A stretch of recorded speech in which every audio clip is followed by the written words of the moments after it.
When my stepson Marcus Thompson announced to our family lawyer that he was finally taking control of the family assets and cutting off my monthly allowance because I was getting too old to manage money responsibly, he had no idea that the frail 70-year-old woman sitting quietly in the corner of that mahogany-paneled law office was the silent majority shareholder of Thompson Industries, the $50 million manufacturing empire his father and I had built together, and that the single phone call I was about to make would strip him of everything he thought he'd inherited while exposing the systematic financial. My name is Margaret Elena Thompson. I am 70 years old, and what happened in that law office on a cold December morning in downtown Chicago would teach my arrogant stepson the most expensive lesson about respect, family loyalty, and the fatal mistake of underestimating a woman who had spent 45 years building business empires while he was playing video games in his trust fund bubble. If you had walked into the prestigious law offices of Morrison, Sterling & Associates that gray Tuesday morning, surrounded by floor-to-ceiling windows overlooking Lake Michigan and walls lined with legal awards and certificates representing 4 generations of Chicago's most powerful family attorneys, you would have seen exactly what Marcus saw, a routine estate management meeting where a successful 45-year-old executive was finally asserting his rightful control over family assets from an elderly stepmother who had supposedly become a financial burden and liability to the family. The law office itself was a masterpiece of old Chicago wealth and legal tradition, occupying the entire 42nd floor of the Willis Tower with panoramic views of Lake Michigan stretching to the horizon.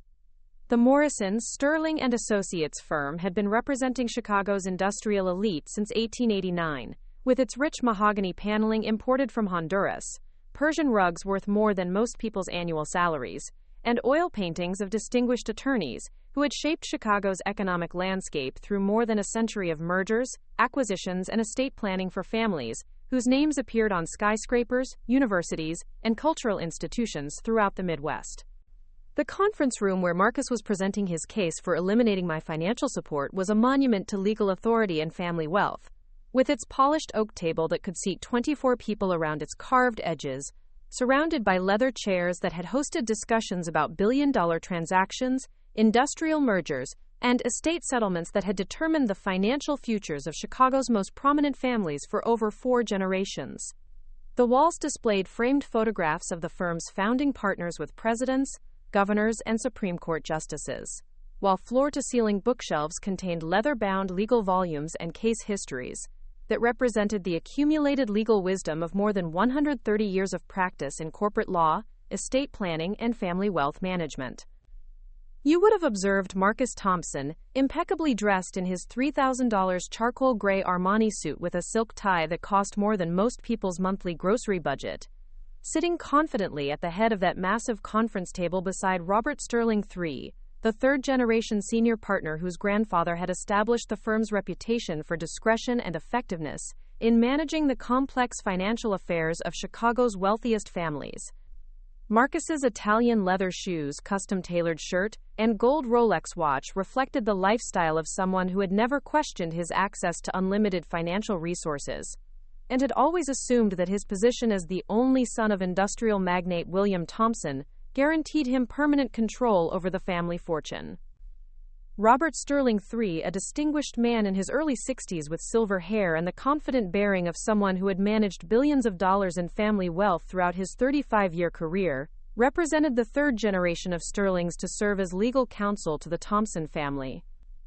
His grandfather had helped William Thompson's father establish the original manufacturing contracts that became the foundation of Thompson Industries, while his own father had structured the corporate expansion and acquisitions that transformed a small Chicago machine shop into one of the Midwest's largest privately held manufacturing conglomerates, with facilities in 7 states and annual revenues exceeding $50 million. The Sterling family's relationship with the Thompsons spanned over 80 years and included guidance through 2 world wars, the Great Depression, multiple economic recessions, and the complex succession planning that had preserved family wealth across 3 generations of Thompson leadership. Robert Sterling III had personally overseen the legal aspects of William Thompson's marriage to his first wife, Marcus's mother, and had later handled the difficult divorce proceedings when that marriage ended in bitter litigation over custody and financial settlements that had required sealed court records and confidentiality agreements to protect the family's business interests and public reputation. Marcus had requested this December meeting 6 weeks after his father's funeral, claiming that, quote, responsible estate management required immediate review of all financial commitments and support arrangements that might be draining resources from Thompson Industries during what he characterized as a challenging economic period, demanding, quote, strategic cost reduction and operational efficiency improvements to maintain the company's competitive position in an increasingly difficult manufacturing sector facing foreign competition and supply chain disruption. His presentation to Mr. Sterling included carefully prepared financial documentation designed to support his argument that my monthly $15,000 allowance represented an unnecessary drain on company resources that could be better allocated to business operations, capital improvements, and strategic investments that would ensure Thompson Industries' continued growth and profitability under his leadership. The documentation included detailed expense reports analyzing my spending patterns over the previous 2 years, medical assessments questioning my cognitive capacity for financial decision-making, and business projections demonstrating how eliminating my support payments would improve cash flow and operational flexibility for the company's expansion plans. Bob, we need to discuss the situation with my stepmother's financial arrangements, Marcus had begun, using the familiar tone of someone who had grown up calling the family attorney by his first name and expected to be treated as an equal partner in important family decisions. Dad was extremely generous with Margaret during their marriage. But now that he's gone, we need to be more realistic about what the company can afford to support in terms of personal allowances and lifestyle maintenance for family members who aren't directly involved in business operations. Marcus's characterization of me as someone not directly involved in business operations was particularly audacious, given that I had been instrumental in establishing and managing many of Thompson Industries' most profitable contracts and strategic partnerships during my 25-year marriage to his father. My background in industrial engineering and my MBA from Northwestern's Kellogg School of Management had made me a valuable advisor and partner in Williams' business decisions, and my personal relationships with key clients and suppliers had been crucial for maintaining the company's reputation and competitive advantages in markets where personal trust and long-term relationships were essential for success. The financial documentation Marcus presented painted a picture of an elderly woman whose spending habits had become increasingly erratic and expensive, requiring careful oversight to prevent potential damage to family finances and company resources. His analysis included detailed records of my charitable contributions, travel expenses, and personal purchases, all presented as evidence of poor judgment and fiscal irresponsibility that justified reducing or eliminating my financial support to protect the family's long-term economic interests and ensure responsible stewardship of company assets. Margaret's spending has become quite excessive over the past 2 years, Marcus explained, spreading financial reports across the conference table from Mr. Sterling's review. She's donated over $200,000 to various charities, spent $150,000 on travel and entertainment, and made several large purchases that seem questionable for someone in her position. We need to establish some boundaries and accountability measures to prevent further drain on company resources. What made Marcus's presentation particularly manipulative was his skillful use of selective information and misleading context to create an impression of fiscal irresponsibility, while omitting crucial details that would have completely changed Mr. Sterling's understanding of the situation. The charitable contributions Marcus characterized as excessive were actually carefully planned donations to educational institutions, medical research organizations, and community development programs that William and I had supported together for decades as part of our family's commitment to civic responsibility and social impact investing. The $150,000 in travel expenses he criticized included business trips I had taken on behalf of Thompson Industries to maintain relationships with international suppliers and explore new market opportunities in Europe and Asia, where my language skills and cultural knowledge had been valuable assets for expanding the company's global reach and competitive positioning. The questionable purchases he mentioned were actually investments in art, antiques, and collectibles that had appreciated significantly in value and represented a diversification strategy William and I had developed to protect family wealth against inflation and market volatility. Marcus's medical documentation included assessments from physicians who had never treated me and psychological evaluations based on second-hand reports from people who had limited contact with me during the difficult period following William's death. These reports suggested that grief and advanced age had impaired my judgment and decision-making capacity, making it necessary for younger family members to assume responsibility for protecting me from financial exploitation and poor investment decisions that could jeopardize my long-term security and the family's economic stability. Dr. Patterson's neurological assessment raises some concerns about Margaret's cognitive function, Marcus continued, referencing a report from a physician who had conducted a single consultation based on information provided by Marcus himself. She shows signs of confusion about financial matters and has made several decisions that suggest impaired judgment. For her own protection and to preserve family assets, we need to implement some oversight and control measures. The irony of Marcus expressing concern for my protection was breathtaking, given that his real motivation was eliminating any financial obligation to the woman who had helped raise him from age 15 and had consistently advocated for his interests within the family business, despite growing evidence of his irresponsibility and criminal behavior. His apparent concern for preserving family assets was equally hypocritical, considering that he had been systematically stealing from Thompson Industries for 3 years to finance his gambling addiction, luxury lifestyle, and expensive divorce settlement that had required secret loans from company accounts. But the most insulting aspect of Marcus's presentation was his assumption that Mr. Sterling would simply accept his version of events, without independent verification or consideration of my legal rights and financial interests, as William's widow and partner in building Thompson Industries into the successful enterprise it had become. Marcus's confidence in his ability to manipulate the situation reflected his lifelong experience of getting his way through charm, manipulation, and the assumption that his position as William's son guaranteed him automatic authority over family decisions and financial matters.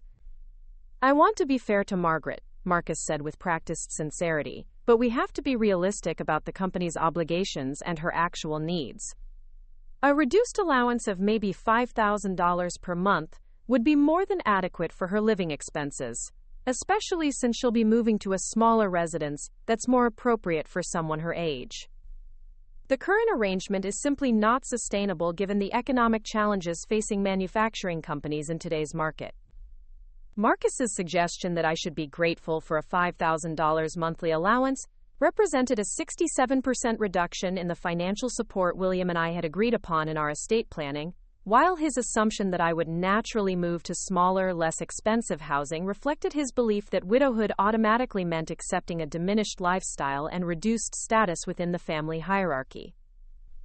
His characterization of my current living situation as inappropriate for someone my age was particularly offensive, given that the Gold Coast penthouse William and I had shared for 15 years represented not just a residence, but the center of our social and business entertaining that had been crucial for maintaining Thompson Industries' relationships with clients, suppliers, and strategic partners.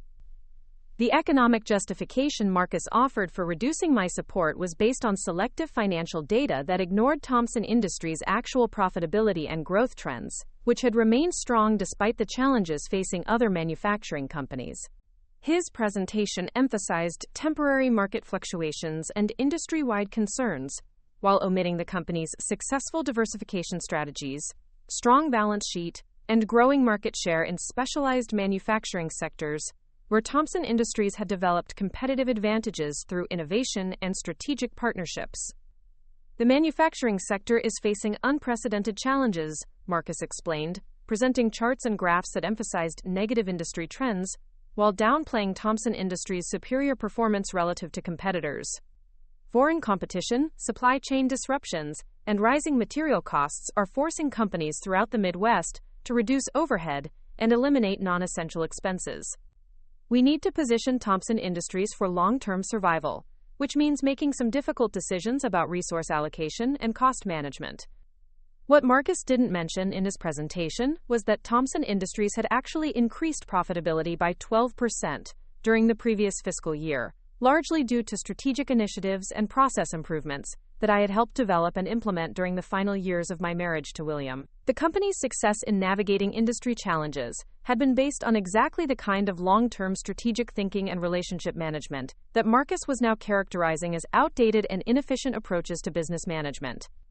His selective presentation of financial information was designed to create urgency and justify immediate action, while preventing Mr. Sterling from conducting the kind of comprehensive review that would reveal the actual strength of Thompson Industries' financial position and the minimal impact my support payments had on overall company operations.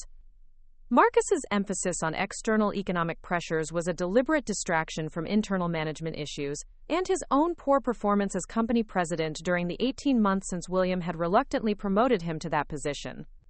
Throughout his presentation, Marcus maintained the confident tone of someone who had never questioned his right to make decisions affecting other people's lives and financial security. His body language, facial expressions, and verbal emphasis conveyed absolute certainty that his analysis was correct and his recommendations were reasonable, while his occasional references to family loyalty and difficult decisions were designed to suggest that reducing my support was actually a painful sacrifice he was making for the greater good of family and business interests.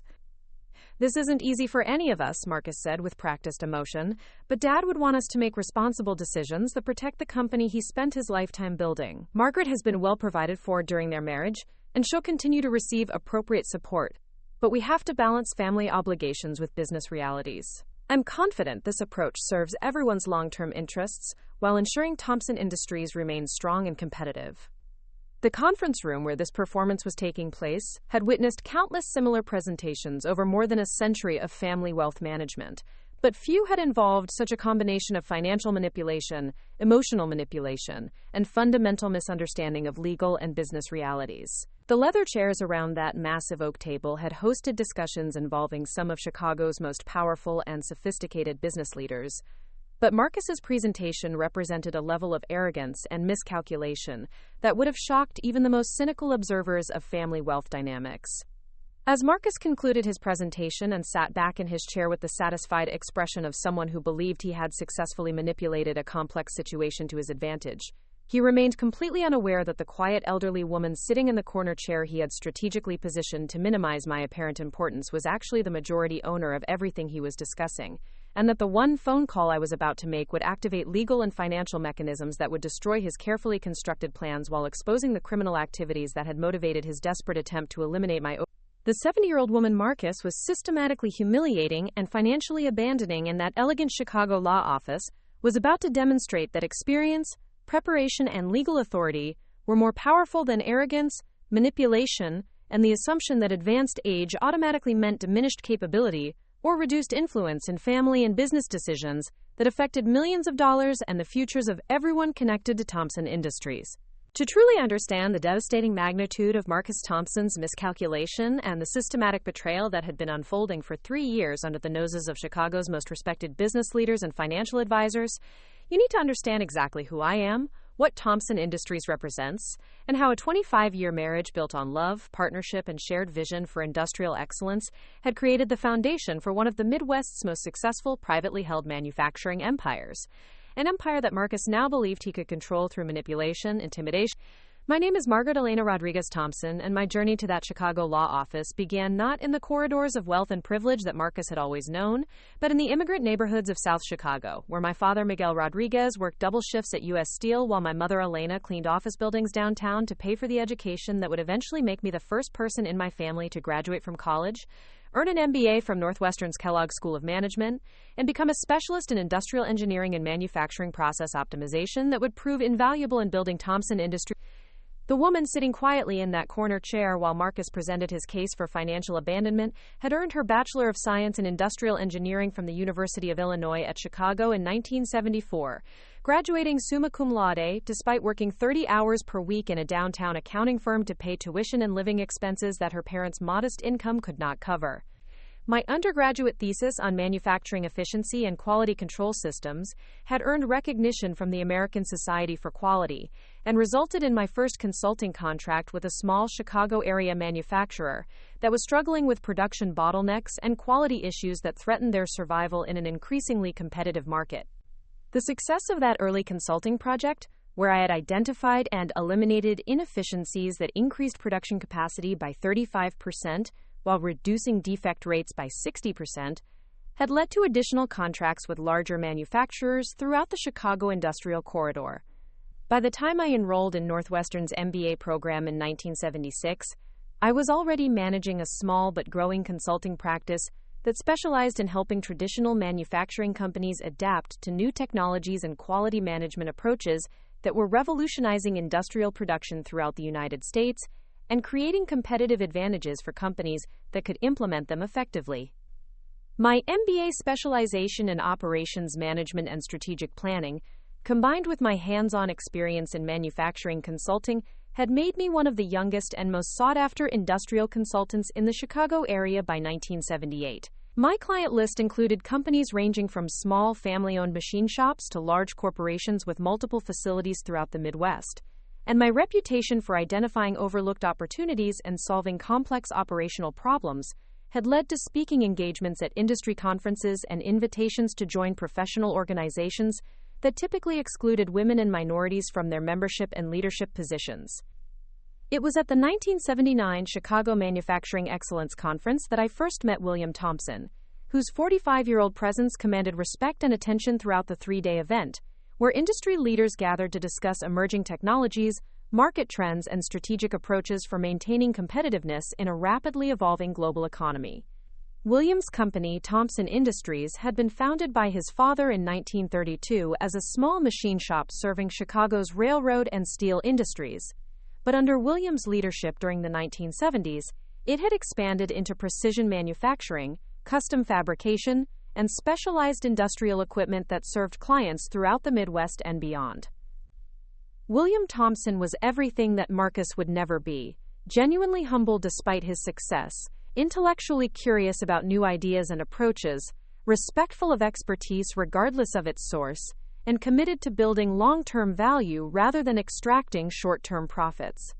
His attendance at the manufacturing conference was not a networking obligation or social requirement, but a genuine desire to learn from other industry leaders and identify innovations that could benefit his company, his employees, and his clients. In an era when American manufacturing was facing unprecedented challenges from foreign competition and technological disruption. The presentation that brought William and me together was my analysis of family business succession and modernization challenges, where I discussed the difficulties traditional manufacturing companies faced when trying to balance preservation of successful practices with adoption of new technologies and management approaches.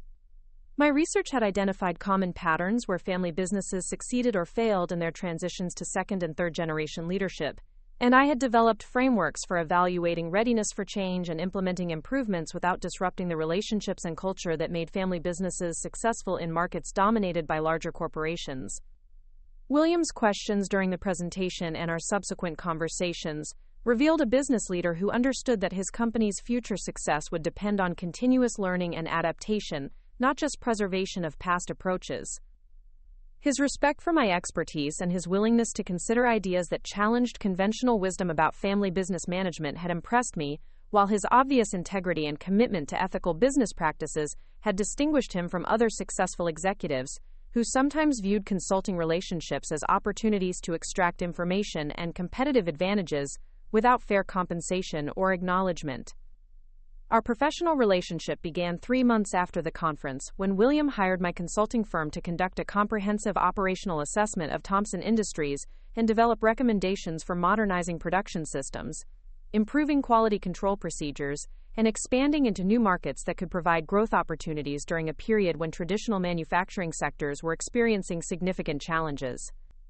The initial 6-month engagement had been structured as a pilot project to evaluate whether my analytical approach and recommendations would be compatible with Thompson Industries' culture and strategic objectives. The operational assessment revealed a company with enormous untapped potential that was constrained by outdated systems, inefficient processes, and organizational structures that had worked well when Thompson Industries was smaller, but were limiting growth and profitability as the company expanded into new markets and product lines. My recommendations included investments in new equipment and technology, restructuring of production workflows, implementation of statistical quality control systems, and development of strategic partnerships with suppliers and distributors that could provide competitive advantages in specialized manufacturing niches. William's response to my recommendations had been everything a consultant could hope for: careful evaluation of the analysis, thoughtful questions about implementation challenges and resource requirements, and commitment to pursuing improvements that would benefit the company's long-term success rather than just short-term financial results. His willingness to invest in employee training, equipment upgrades, and process improvements that would take months or years to show full benefits had demonstrated the kind of strategic thinking and long-term perspective that distinguished truly successful family businesses from those that focused primarily on extracting profits and maintaining control.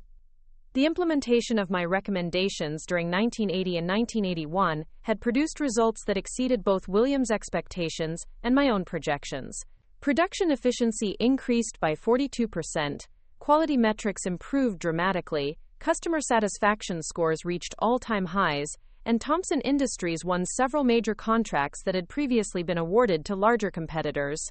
The company's revenue growth during this period had been 28% annually, while profit margins increased even more dramatically due to the operational efficiencies and cost reductions that resulted from systematic process improvements and strategic investments.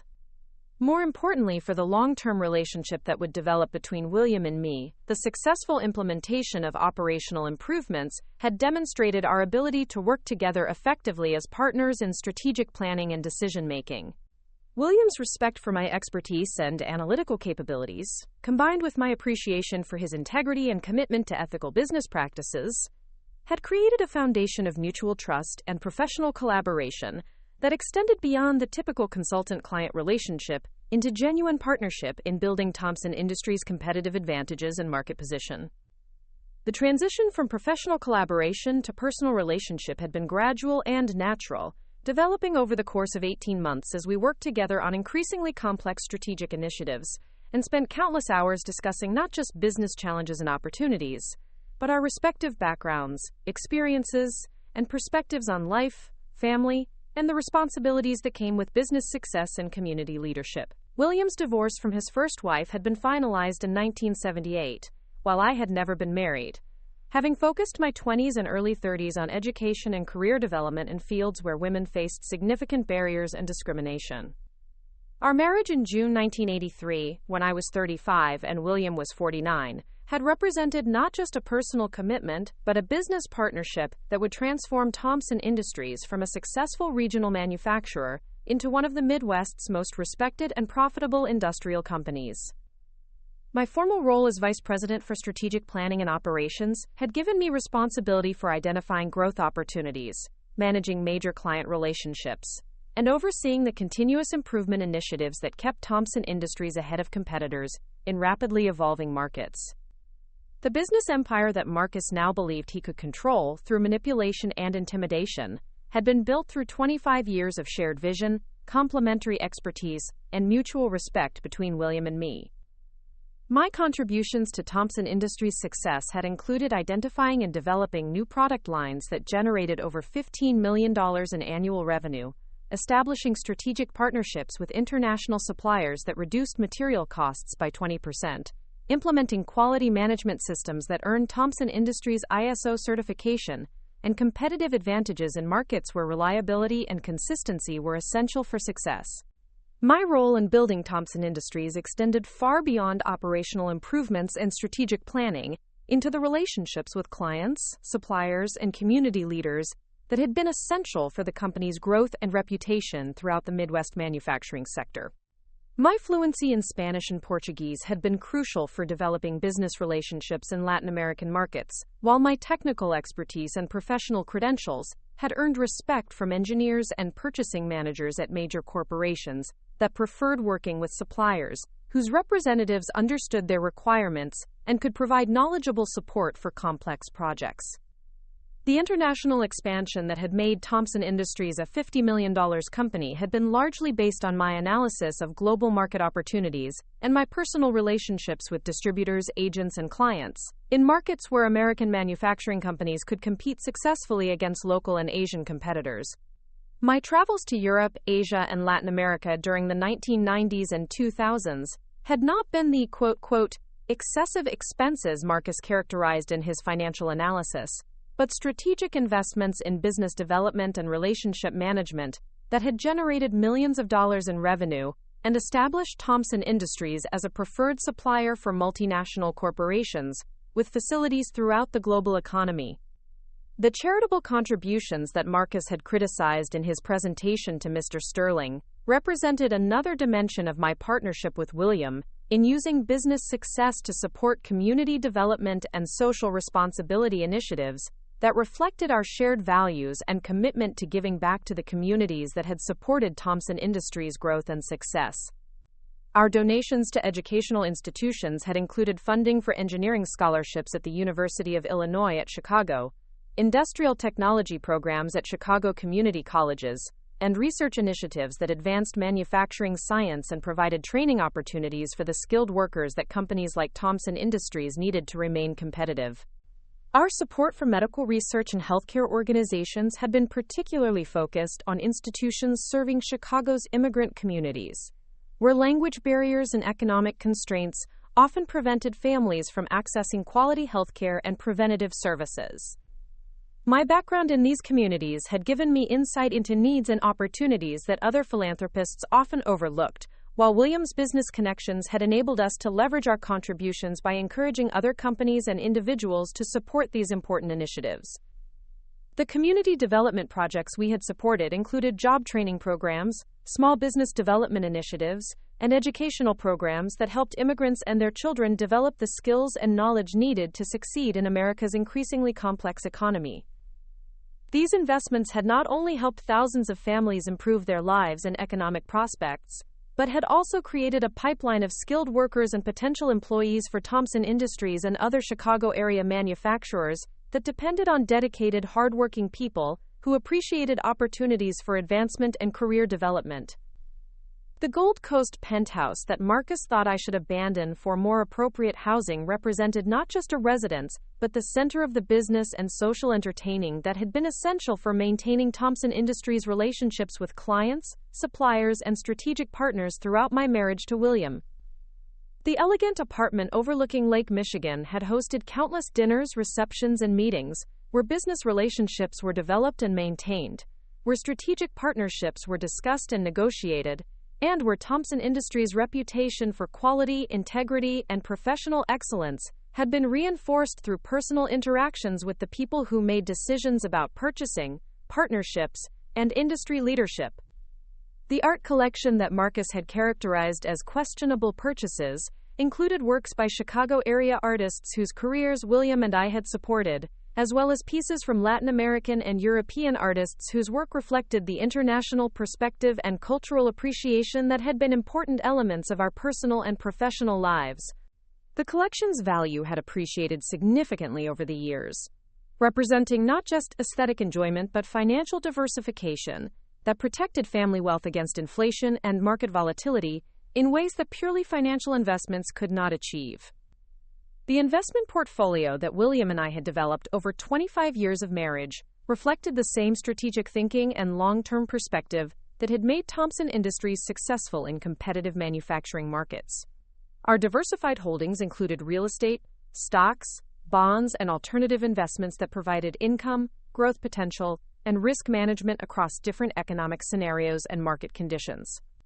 The financial planning that had created this portfolio had been based on careful analysis, professional advice, and conservative approaches that prioritized preservation of capital and steady growth over speculative investments that could provide higher returns but also carried greater risks of significant losses. But the most important asset that Marcus had completely misunderstood in his calculations was the 51% controlling interest in Thompson Industries that William had quietly transferred to me 2 years before his death, when we discovered evidence of Marcus's embezzlement and gambling problems that threatened both the company's financial stability and his own future. The stock transfer had been structured through a complex arrangement involving trusts, holding companies, and legal mechanisms that protected the ownership change from discovery by Marcus or other family members, who might attempt to challenge William's decision to ensure that Thompson Industries would be controlled by someone committed to preserving the company's values, protecting its employees, and maintaining the ethical standards that had made it successful.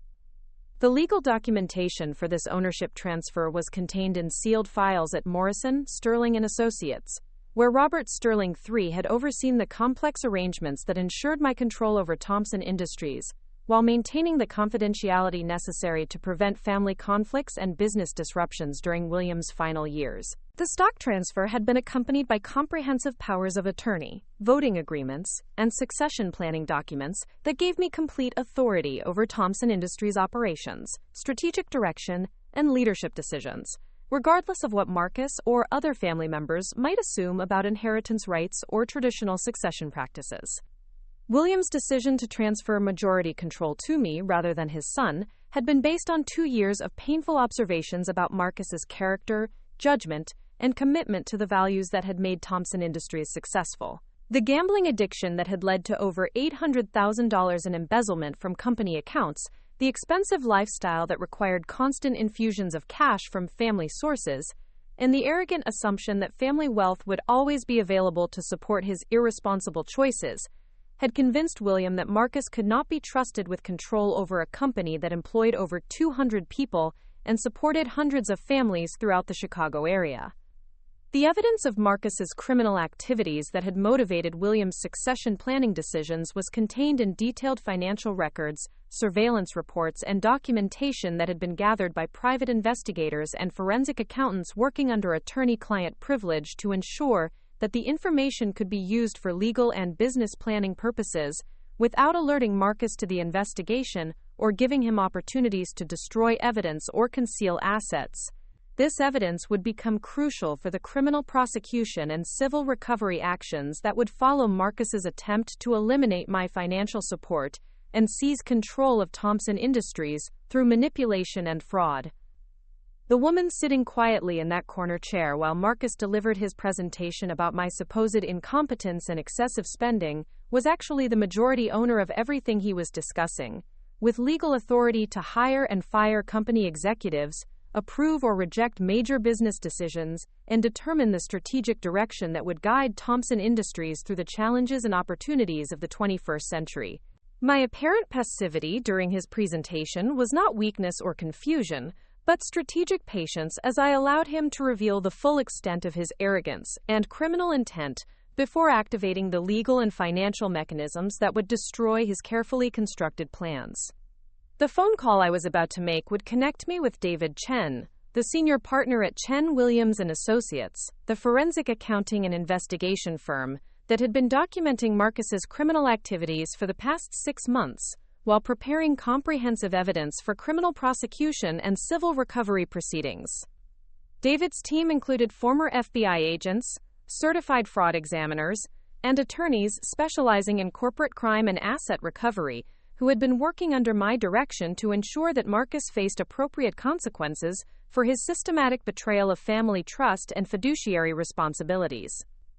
But before I made that call, I wanted to observe Marcus at his most confident and arrogant, completely convinced that he had successfully manipulated the situation to eliminate any oversight or accountability for his criminal activities, while securing complete control over the family fortune he had been systematically looting for 3 years. The next few minutes would provide the final evidence of his character and intentions that would be needed to ensure maximum criminal penalties and civil damages in the legal proceedings that would destroy his freedom, his reputation, and his financial security forever. The 70-year-old woman Marcus was attempting to humiliate and abandon in that elegant Chicago law office was about to demonstrate that experience, preparation, and legal authority were infinitely more powerful than arrogance, manipulation, and the fatal assumption that advanced age automatically meant diminished capability or reduced influence in family and business matters involving millions of dollars and the futures of everyone connected to Thompson Industries. To fully appreciate the spectacular nature of Marcus Thompson's upcoming downfall and the devastating consequences that would follow his systematic underestimation of the woman he was attempting to financially abandon, you need to witness him at his absolute peak of confidence and arrogance, displaying the full extent of his entitlement and criminal mindset, while completely unaware that every word, gesture, and revelation of his true character was being observed by someone with the legal authority and comprehensive evidence necessary to destroy everything he thought he had secured through manipulation, theft, and betrayal of family trust. Marcus Thompson had entered that Morrison, Sterling & Associates conference room that December morning with the swagger and confidence of someone who had never faced real consequences for his actions, never been held accountable for his failures, and never encountered anyone with the combination of intelligence, resources, and determination necessary to challenge his assumption that charm, manipulation, and family connections could overcome any obstacle or opposition. His perfectly tailored Armani suit, Italian leather shoes, and gold Rolex watch reflected not just expensive taste, but a lifestyle built on the assumption that unlimited access to family wealth was his birthright, regardless of his contribution to earning or preserving that wealth.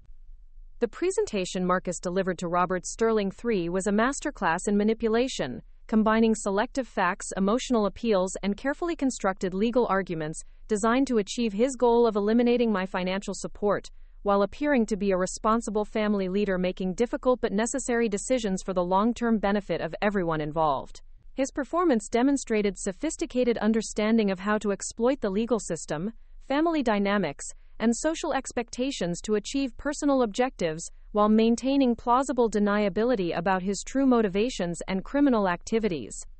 "Bob, I want you to understand that this isn't an easy decision for me," Marcus began, his voice carrying the perfect tone of reluctant responsibility mixed with genuine concern for family welfare. "Margaret has been part of our family for 25 years, and I have tremendous respect for everything she and Dad built together.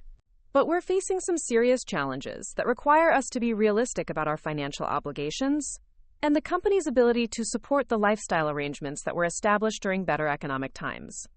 This opening statement was carefully crafted to position Marcus as a reluctant but responsible decision-maker who was forced by external circumstances to make painful choices affecting family members he cared about.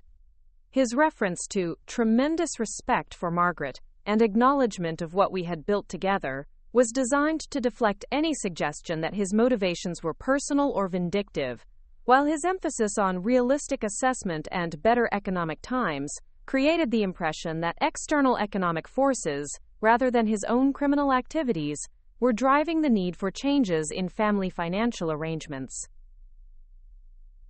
Marcus's body language throughout this opening reinforced his verbal message of reluctant authority and genuine concern. He sat forward slightly in his chair, maintaining direct eye contact with Mr. Sterling, while occasionally glancing in my direction with expressions that seemed to convey regret and sympathy for the difficult situation we all faced. His gestures were measured and professional, his tone remained respectful and considerate, and his overall demeanor projected the image of a successful business executive who was approaching a sensitive family matter with appropriate gravity and careful consideration of everyone's interests. "The manufacturing sector has been hit particularly hard over the past 2 years," Marcus continued, spreading financial documents across the conference table that supported his narrative of economic pressure and declining profitability. "We're seeing increased competition from overseas manufacturers." To fully appreciate the spectacular nature of Marcus Thompson's upcoming downfall and the devastating consequences that would follow his systematic underestimation of the woman he was attempting to financially abandon, you need to witness him at his absolute peak of confidence and arrogance, displaying the full extent of his entitlement and criminal mindset, while completely unaware that every word, gesture, and revelation of his true character was being observed by someone with the legal authority and comprehensive evidence necessary to destroy everything he thought he had secured through manipulation, theft, and betrayal of family trust. Marcus Thompson had entered that Morrison, Sterling & Associates conference room that December morning with the swagger and confidence of someone who had never faced real consequences for his actions, never been held accountable for his failures, and never encountered anyone with the combination of intelligence, resources, and determination necessary to challenge his assumption that charm, manipulation, and family connections could overcome any obstacle or opposition. His perfectly tailored Armani suit, Italian leather shoes, and gold Rolex watch reflected not just expensive taste, but a lifestyle built on the assumption that unlimited access to family wealth was his birthright, regardless of his contribution to earning or preserving that wealth. The presentation Marcus delivered to Robert Sterling III was a masterclass in manipulation, combining selective facts, emotional appeals, and carefully constructed legal arguments designed to achieve his goal of eliminating my financial support, while appearing to be a responsible family leader making difficult but necessary decisions for the long-term benefit of everyone involved. His performance demonstrated sophisticated understanding of how to exploit the legal system, family dynamics, and social expectations to achieve personal objectives, while maintaining plausible deniability about his true motivations and criminal activities. "Bob, I want you to understand that this isn't an easy decision for me," Marcus began, his voice carrying the perfect tone of reluctant responsibility mixed with genuine concern for family welfare. "Margaret has been part of our family for 25 years, and I have tremendous respect for everything she and Dad built together. But we're facing some serious challenges that require us to be realistic about our financial obligations and the company's ability to support the lifestyle arrangements that were established during better economic times. This opening statement was carefully crafted to position Marcus as a reluctant but responsible decision-maker who was forced by external circumstances to make painful choices affecting family members he cared about. His reference to tremendous respect for Margaret and acknowledgement of what we had built together was designed to deflect any suggestion that his motivations were personal or vindictive, while his emphasis on realistic assessment and better economic times created the impression that external economic forces, rather than his own criminal activities, were driving the need for changes in family financial arrangements. Marcus's body language throughout this opening reinforced his verbal message of reluctant authority and genuine concern. He sat forward slightly in his chair, maintaining direct eye contact with Mr. Sterling, while occasionally glancing in my direction with expressions that seemed to convey regret and sympathy for the difficult situation we all faced. His gestures were measured and professional, his tone remained respectful and considerate, and his overall demeanor projected the image of a successful business executive who was approaching a sensitive family matter with appropriate gravity and careful consideration of everyone's interests. The manufacturing sector has been hit particularly hard over the past 2 years, Marcus continued, spreading financial documents across the conference table that supported his narrative of economic pressure and declining profitability. We're seeing increased competition from overseas manufacturers, rising material costs, supply chain disruptions, and regulatory changes that are forcing companies throughout the Midwest to restructure their operations and reduce overhead expenses. Thompson Industries hasn't been immune to these pressures, and we need to make some strategic adjustments to ensure our long-term survival and competitiveness. The economic analysis Marcus presented was sophisticated and superficially convincing, incorporating genuine industry data and legitimate concerns about manufacturing competitiveness into a narrative that justified immediate action to reduce company expenses and preserve cash flow for essential business operations. His charts and graphs show declining profit margins across the manufacturing sector, increased bankruptcy rates among family-owned companies,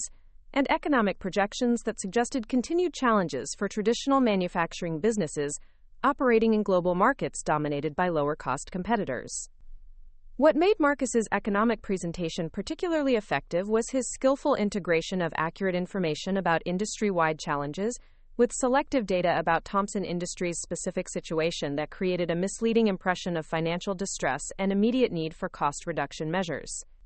His analysis emphasized temporary fluctuations in quarterly performance while omitting longer-term trends that showed Thompson Industries' superior performance relative to competitors and strong fundamentals that position the company for continued growth and profitability despite industry-wide challenges. Our third quarter results show a 15% decline in gross margins compared to the same period last year, Marcus explained, pointing to specific figures that supported his argument for immediate cost reduction. While we've maintained our market share and customer relationships, the pressure on pricing and the increased costs of materials and labor are squeezing our profitability in ways that require immediate attention. We can't afford to maintain expense levels that were established when the company was generating higher returns and facing less competitive pressure. Marcus's financial analysis was technically accurate but fundamentally misleading, focusing on short-term fluctuations while ignoring the strategic investments and operational improvements that were positioning Thompson Industries for significant growth in new markets and product lines.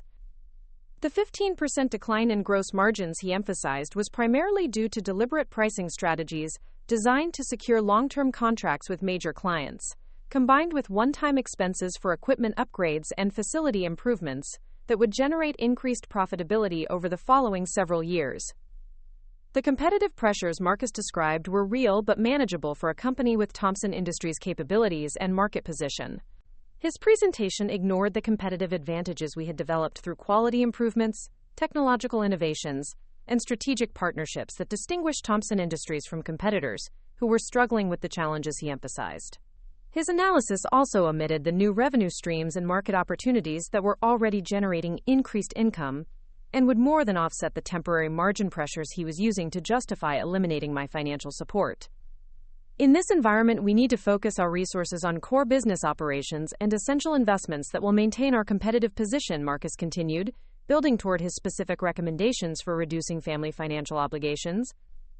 Every dollar we can redirect from non-essential expenses to business operations increases our chances of not just surviving these challenges, but emerging stronger and more competitive when market conditions improve. We owe it to our employees, our customers, and our suppliers to make these difficult decisions now, before external pressures force even more drastic changes. Marcus's appeal to responsibility toward employees, customers, and suppliers was particularly manipulative, given that his own embezzlement and criminal activities were the primary threat to Thompson Industries' financial stability and competitive position. His presentation of cost reduction as a necessary sacrifice for the greater good was designed to make his elimination of my financial support appear to be an act of corporate responsibility rather than personal greed and criminal intent. The financial documentation Marcus presented to support his recommendations included detailed analysis of family expenses, projections of cost savings from reducing my support, and strategic plans for redirecting those resources to business investments that would supposedly generate higher returns and strengthen Thompson Industries' market position. His analysis portrayed my monthly allowance as a luxury expense that diverted resources from essential business purposes during a period when every dollar needed to be optimized for maximum competitive advantage. Margaret's current allowance represents approximately $180,000 annually in after-tax dollars, which requires the company to generate roughly $275,000 in pre-tax income to support, Marcus explained, using financial calculations that made my support appear much more expensive than it actually was in the context of Thompson Industries' overall operations. That's money that could fund equipment upgrades, research and development initiatives, or marketing programs that would directly benefit our competitive position and growth prospects. We need to ask ourselves whether maintaining lifestyle support for family members is the best use of company resources during these challenging times. Marcus's characterization of my financial support as lifestyle maintenance was particularly insulting and inaccurate, given that my monthly allowance was actually modest compensation for my ongoing contributions to Thompson Industries' strategic planning, client relationships, and business development activities that generated far more value than the support I received. His calculation methodology was also misleading, using tax considerations and administrative costs to inflate the apparent expense while ignoring the revenue and cost savings that resulted from my continued involvement in company operations. The strategic investment alternatives Marcus proposed for the money currently allocated to my support included technology upgrades, facility improvements, and marketing initiatives that were either already funded through other budget categories or were unnecessary expenses that would provide minimal benefit to Thompson Industries' competitive position. His suggestions demonstrated limited understanding of the company's actual needs and priorities, while his emphasis on redirecting family expenses to business investments revealed his fundamental misunderstanding of my role as both family member and business partner in Thompson Industries' success. I've prepared a comprehensive analysis of how we could deploy these resources more effectively, Marcus said, distributing detailed financial projections that showed supposed benefits from eliminating my support and investing those funds in business operations. For example, we could upgrade our quality control systems, expand our digital marketing presence, or invest in new equipment that would increase production capacity and efficiency. These investments would generate measurable returns that benefit everyone connected to Thompson Industries, rather than supporting lifestyle expenses that don't contribute to our competitive position. The investment alternatives Marcus proposed were either already included in Thompson Industries' capital expenditure budget or were poorly conceived initiatives that demonstrated his limited understanding of manufacturing operations and market requirements. His suggestion that quality control systems needed upgrading ignored the ISO certification and continuous improvement programs that had already positioned Thompson Industries as an industry leader in quality and reliability. His emphasis on digital marketing showed fundamental misunderstanding of how business-to-business manufacturing relationships were developed and maintained in industries where personal relationships and technical expertise were more important than online presence. Marcus's presentation of these alternatives as mutually exclusive with supporting family members revealed his zero-sum thinking and inability to understand how family harmony and business success were interconnected in ways that made both stronger and more sustainable over time. His assumption that family financial obligations were inherently incompatible with business investment reflected the selfish mindset of someone who viewed all resources as potentially available for his personal use, rather than understanding the complex relationships between family stability, business success, and long-term wealth preservation. I want to emphasize that this isn't about reducing Margaret's standard of living or failing to honor our family obligations, Marcus continued, his tone becoming more confident as he moved toward his specific recommendations. It's about right-sizing our financial commitments to match current economic realities, while ensuring that everyone's needs are met appropriately. A reduced allowance of $5,000 monthly would still provide comfortable support for Margaret's actual living expenses, especially if she transitions to housing that's more suitable for someone in her situation. Marcus's characterization of a 67% reduction in financial support as right-sizing rather than abandonment was typical of his ability to use language that disguised harsh realities behind euphemisms and business terminology.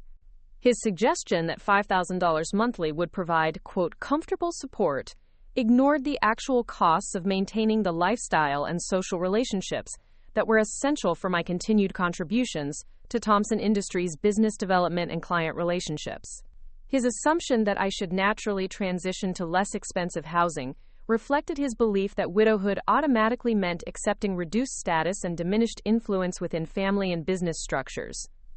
The housing arrangements Marcus envisioned for me were based on stereotypes about elderly widows, rather than realistic assessment of my needs, capabilities, and ongoing contributions to family and business success.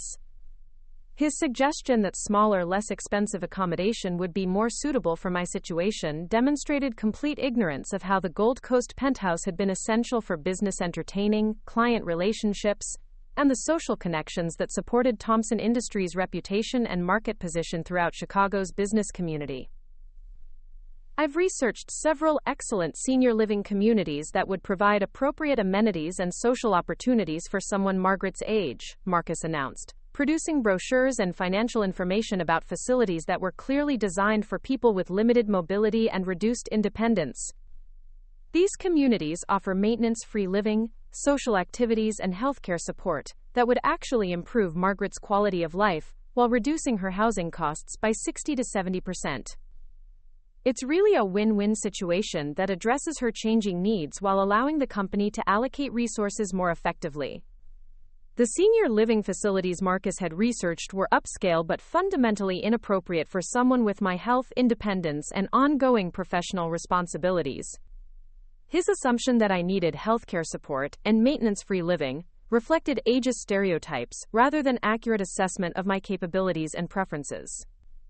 His characterization of these arrangements as addressing my changing needs was based on assumptions about aging that ignored individual differences and the reality that many people in their 70s remain active, productive, and capable of independent living in their own homes and communities. Marcus's presentation of these housing alternatives as beneficial for my quality of life was particularly manipulative, suggesting that his recommendations were motivated by concern for my welfare rather than desire to reduce company expenses and eliminate my influence within the family business structure. His emphasis on social activities and amenities offered by senior communities ignored the rich social and professional relationships I had developed over 25 years of marriage to William and my ongoing involvement in Chicago's business and philanthropic communities. The financial benefits of these changes would be immediate and substantial, Marcus continued, presenting calculations that showed how much money Thompson Industries would save annually by eliminating my support and encouraging my relocation to less expensive housing. We're talking about freeing up nearly $400,000 annually that could be invested in business growth, equipment, modernization, or strategic initiatives that would strengthen our competitive position and ensure long-term. To understand how Marcus Thompson had gained the position and trust that enabled his systematic betrayal of family obligations and criminal exploitation of Thompson Industries resources, you need to know the complete history of how a charming 15-year-old boy with a troubled relationship with his biological mother had gradually transformed into a sophisticated criminal who spent 25 years carefully building credibility and family connections while secretly developing the skills, contacts, and opportunities that would eventually enable him to attempt the complete financial abandonment of the woman who had helped raise him and contributed more to his father. Marcus Michael Thompson entered my life in September 1983, 3 months after my marriage to his father William, as a sullen and resentful teenager whose world had been disrupted by his parents' bitter divorce 2 years earlier, and who viewed my presence in his father's life as an unwelcome intrusion that threatened his assumptions about inheritance, family loyalty, and his eventual control over the Thompson family fortune. His initial hostility toward me was understandable given the circumstances, but what I failed to recognize during those early years was how his surface compliance and apparent acceptance of our family relationship masked a deeper pattern of manipulation, entitlement, and moral flexibility that would eventually manifest in criminal behavior and systematic exploitation of everyone who trusted him. The divorce between William and Marcus's mother, Patricia Caldwell Thompson, had been one of Chicago's most acrimonious and expensive family law cases of the early 1980s, involving allegations of adultery, financial misconduct, and child manipulation that had required sealed court proceedings and confidentiality agreements to protect both the Thompson family's business interests and young Marcus's psychological welfare during a custody battle that lasted 18 months and generated over $300,000 in legal fees. Patricia's attempts to gain control over Thompson Industries through the divorce settlement had been unsuccessful, but her influence over Marcus's attitudes toward family loyalty, financial obligations, and the relationship between marriage and money had created lasting damage that would affect his character development throughout his adolescence and young adulthood. Patricia Caldwell had married William Thompson in 1965 when she was 22 and he was 31, at a time when Thompson Industries was still a small family business with annual revenues under $2 million and fewer than 30 employees working in a single facility on Chicago's South Side. Patricia's background as the daughter of a successful insurance broker had given her social connections and financial expectations that were initially compatible with William's ambitions for business growth and family prosperity, but her lack of interest in the day-to-day challenges of building a manufacturing company had created friction that intensified as Thompson Industries expanded and required more of William's time, attention, and emotional investment. The fundamental incompatibility between Patricia's social ambitions and William's business priorities had been exacerbated by her increasing involvement with Chicago's country club social scene, where she developed expensive tastes, gambling habits, and relationships with people who viewed business ownership primarily as a source of funding for leisure activities and luxury consumption, rather than an ongoing responsibility that required continuous attention, strategic thinking, and personal sacrifice. Patricia's influence on Marcus during his childhood had emphasized privilege and entitlement, while minimizing the work ethic, strategic thinking, and ethical behavior that had made Thompson Industries successful. By the time I entered the family in 1983, 15-year-old Marcus had already internalized many of his mother's attitudes about money, family obligations, and the relationship between business success and personal lifestyle. His assumption that Thompson Industries existed primarily to fund his preferences and desires, rather than serving customers and supporting employees, reflected Patricia's influence and created the foundation for the criminal behavior that would emerge during his adult years. His early resentment toward me was based partly on legitimate feelings about family disruption, but also on his mother's suggestions that my marriage to his father represented a threat to his financial inheritance and social position. However, Marcus was also intelligent enough to recognize that open hostility toward me would damage his relationship with his father and potentially jeopardize his position within the family business structure. His decision to adopt a strategy of surface cooperation while maintaining private resentment demonstrated the manipulative capabilities that would eventually enable him to deceive family members, business associates, and legal authorities for decades, while pursuing criminal activities that violated every principle of integrity and trust that William had tried to instill through example and education. The transformation of Marcus from openly hostile teenager to apparently cooperative family member began during his junior year of high school, when his academic performance and behavioral problems had created concerns about his college admission prospects and his ability to succeed in higher education without significant support and guidance. William's decision to make Marcus's continued financial support conditional on improved academic performance and respectful behavior toward all family members had forced Marcus to develop more sophisticated approaches to achieving his objectives, without triggering consequences that could affect his access to family resources. Marcus's improvement in academic performance during his final 2 years of high school was genuine and impressive, demonstrating intellectual capabilities that had been masked by his earlier behavioral problems and emotional resistance to authority. His SAT scores and grade point average were sufficient for admission to Northwestern University, where he enrolled in the business program with apparent enthusiasm for learning about corporate management, financial analysis, and strategic planning that seemed to indicate genuine interest in preparing himself for eventual leadership responsibilities within Thompson Industries. During his college years from 1986 to 1990, Marcus maintained the facade of a responsible young man who was preparing himself for business leadership while developing the knowledge and skills necessary to contribute meaningfully to Thompson Industries' continued growth and success. His academic performance was consistently strong, his professors regarded him as an engaged and capable student, and his internships at other Chicago area businesses provided valuable experience in different aspects of corporate operations and management.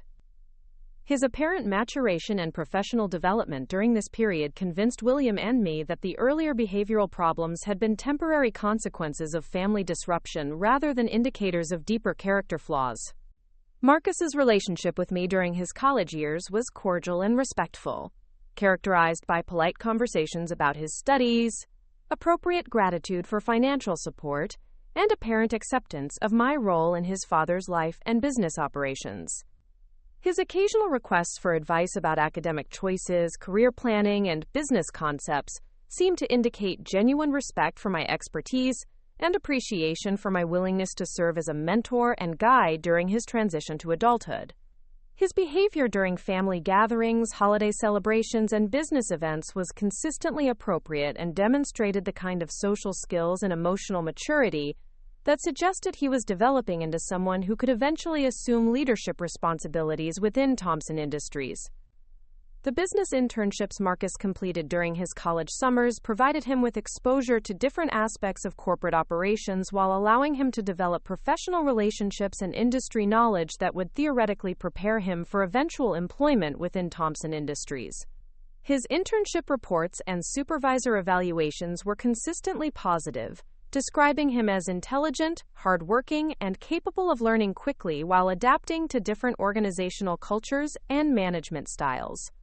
These experiences also provided Marcus with knowledge about financial systems, accounting procedures, and business operations that would later enable his sophisticated embezzlement schemes and manipulation of Thompson Industries' financial controls. Marcus's graduation from Northwestern in 1990 with a Bachelor of Science in Business Administration and a concentration in finance marked the beginning of what appeared to be his genuine preparation for business leadership and eventual succession within Thompson Industries. His decision to spend 2 years working for other companies before joining the family business was presented as evidence of his desire to gain independent experience and prove his capabilities without relying on family connections or preferential treatment that might undermine his credibility with employees and business associates.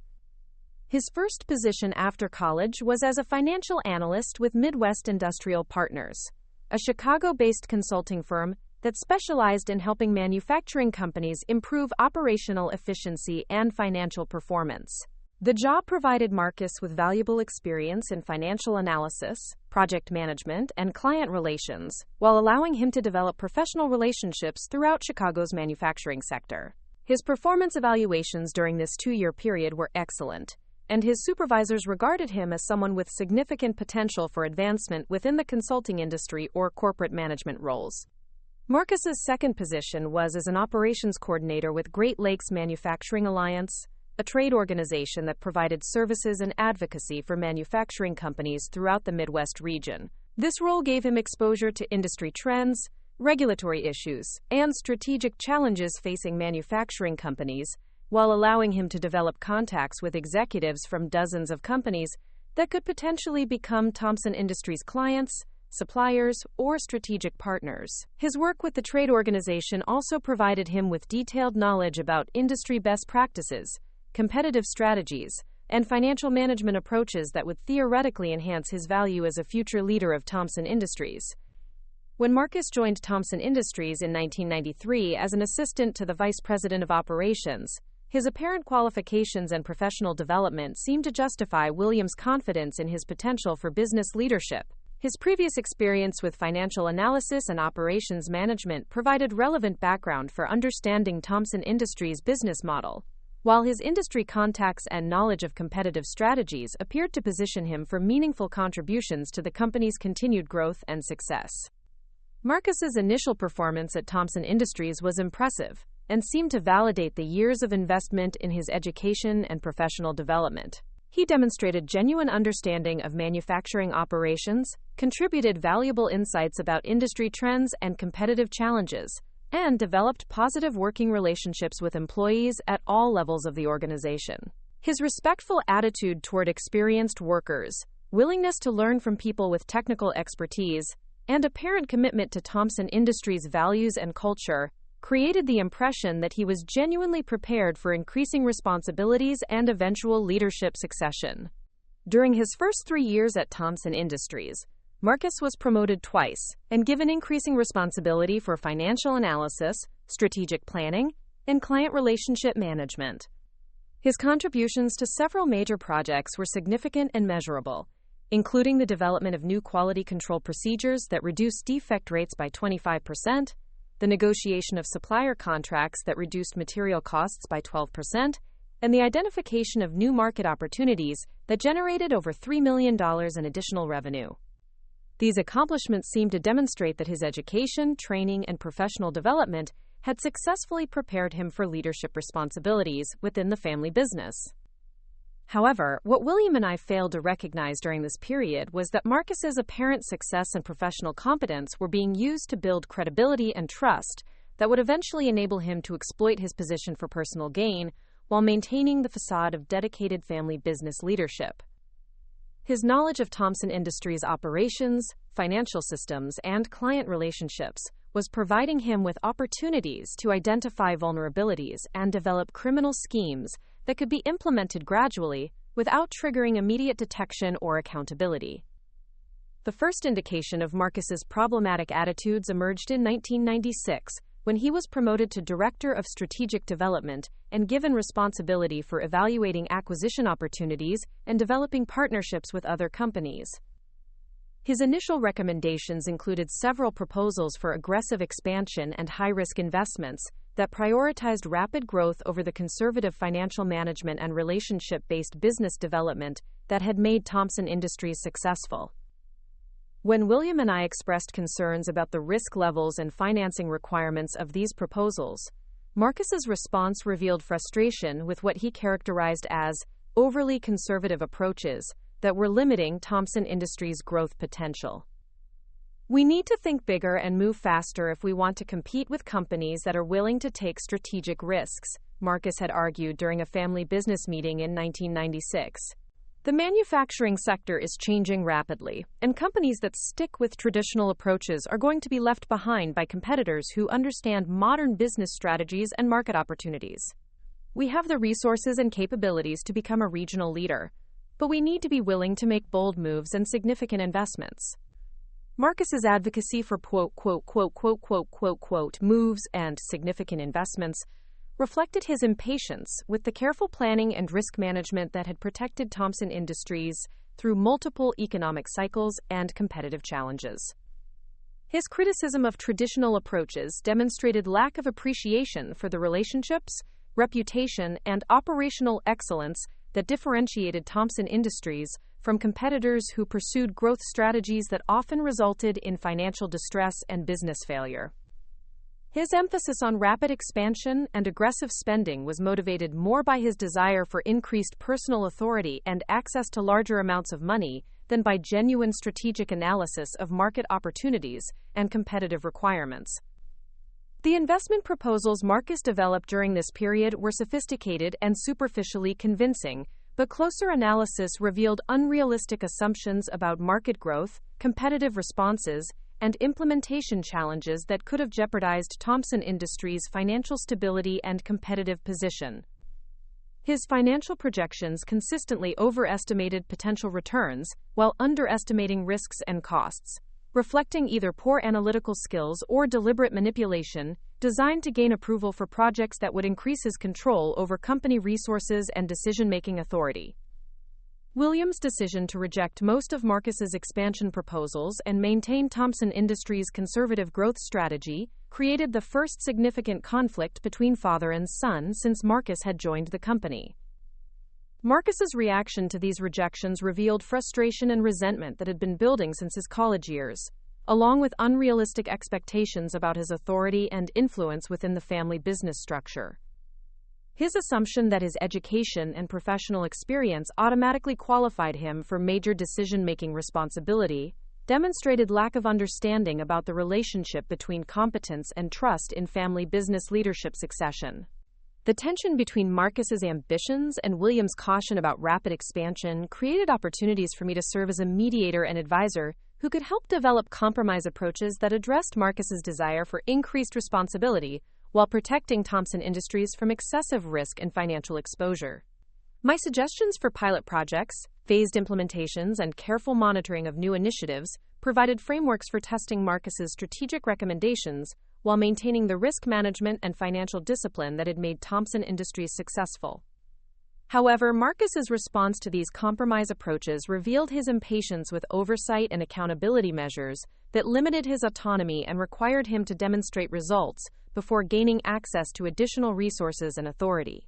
His preference for immediate implementation and minimal monitoring reflected his desire for control rather than genuine commitment to Thompson Industries' success and long-term sustainability. His growing frustration with what he viewed as excessive caution and micromanagement was actually resistance to the accountability and transparency that were essential for responsible business leadership and fiduciary stewardship.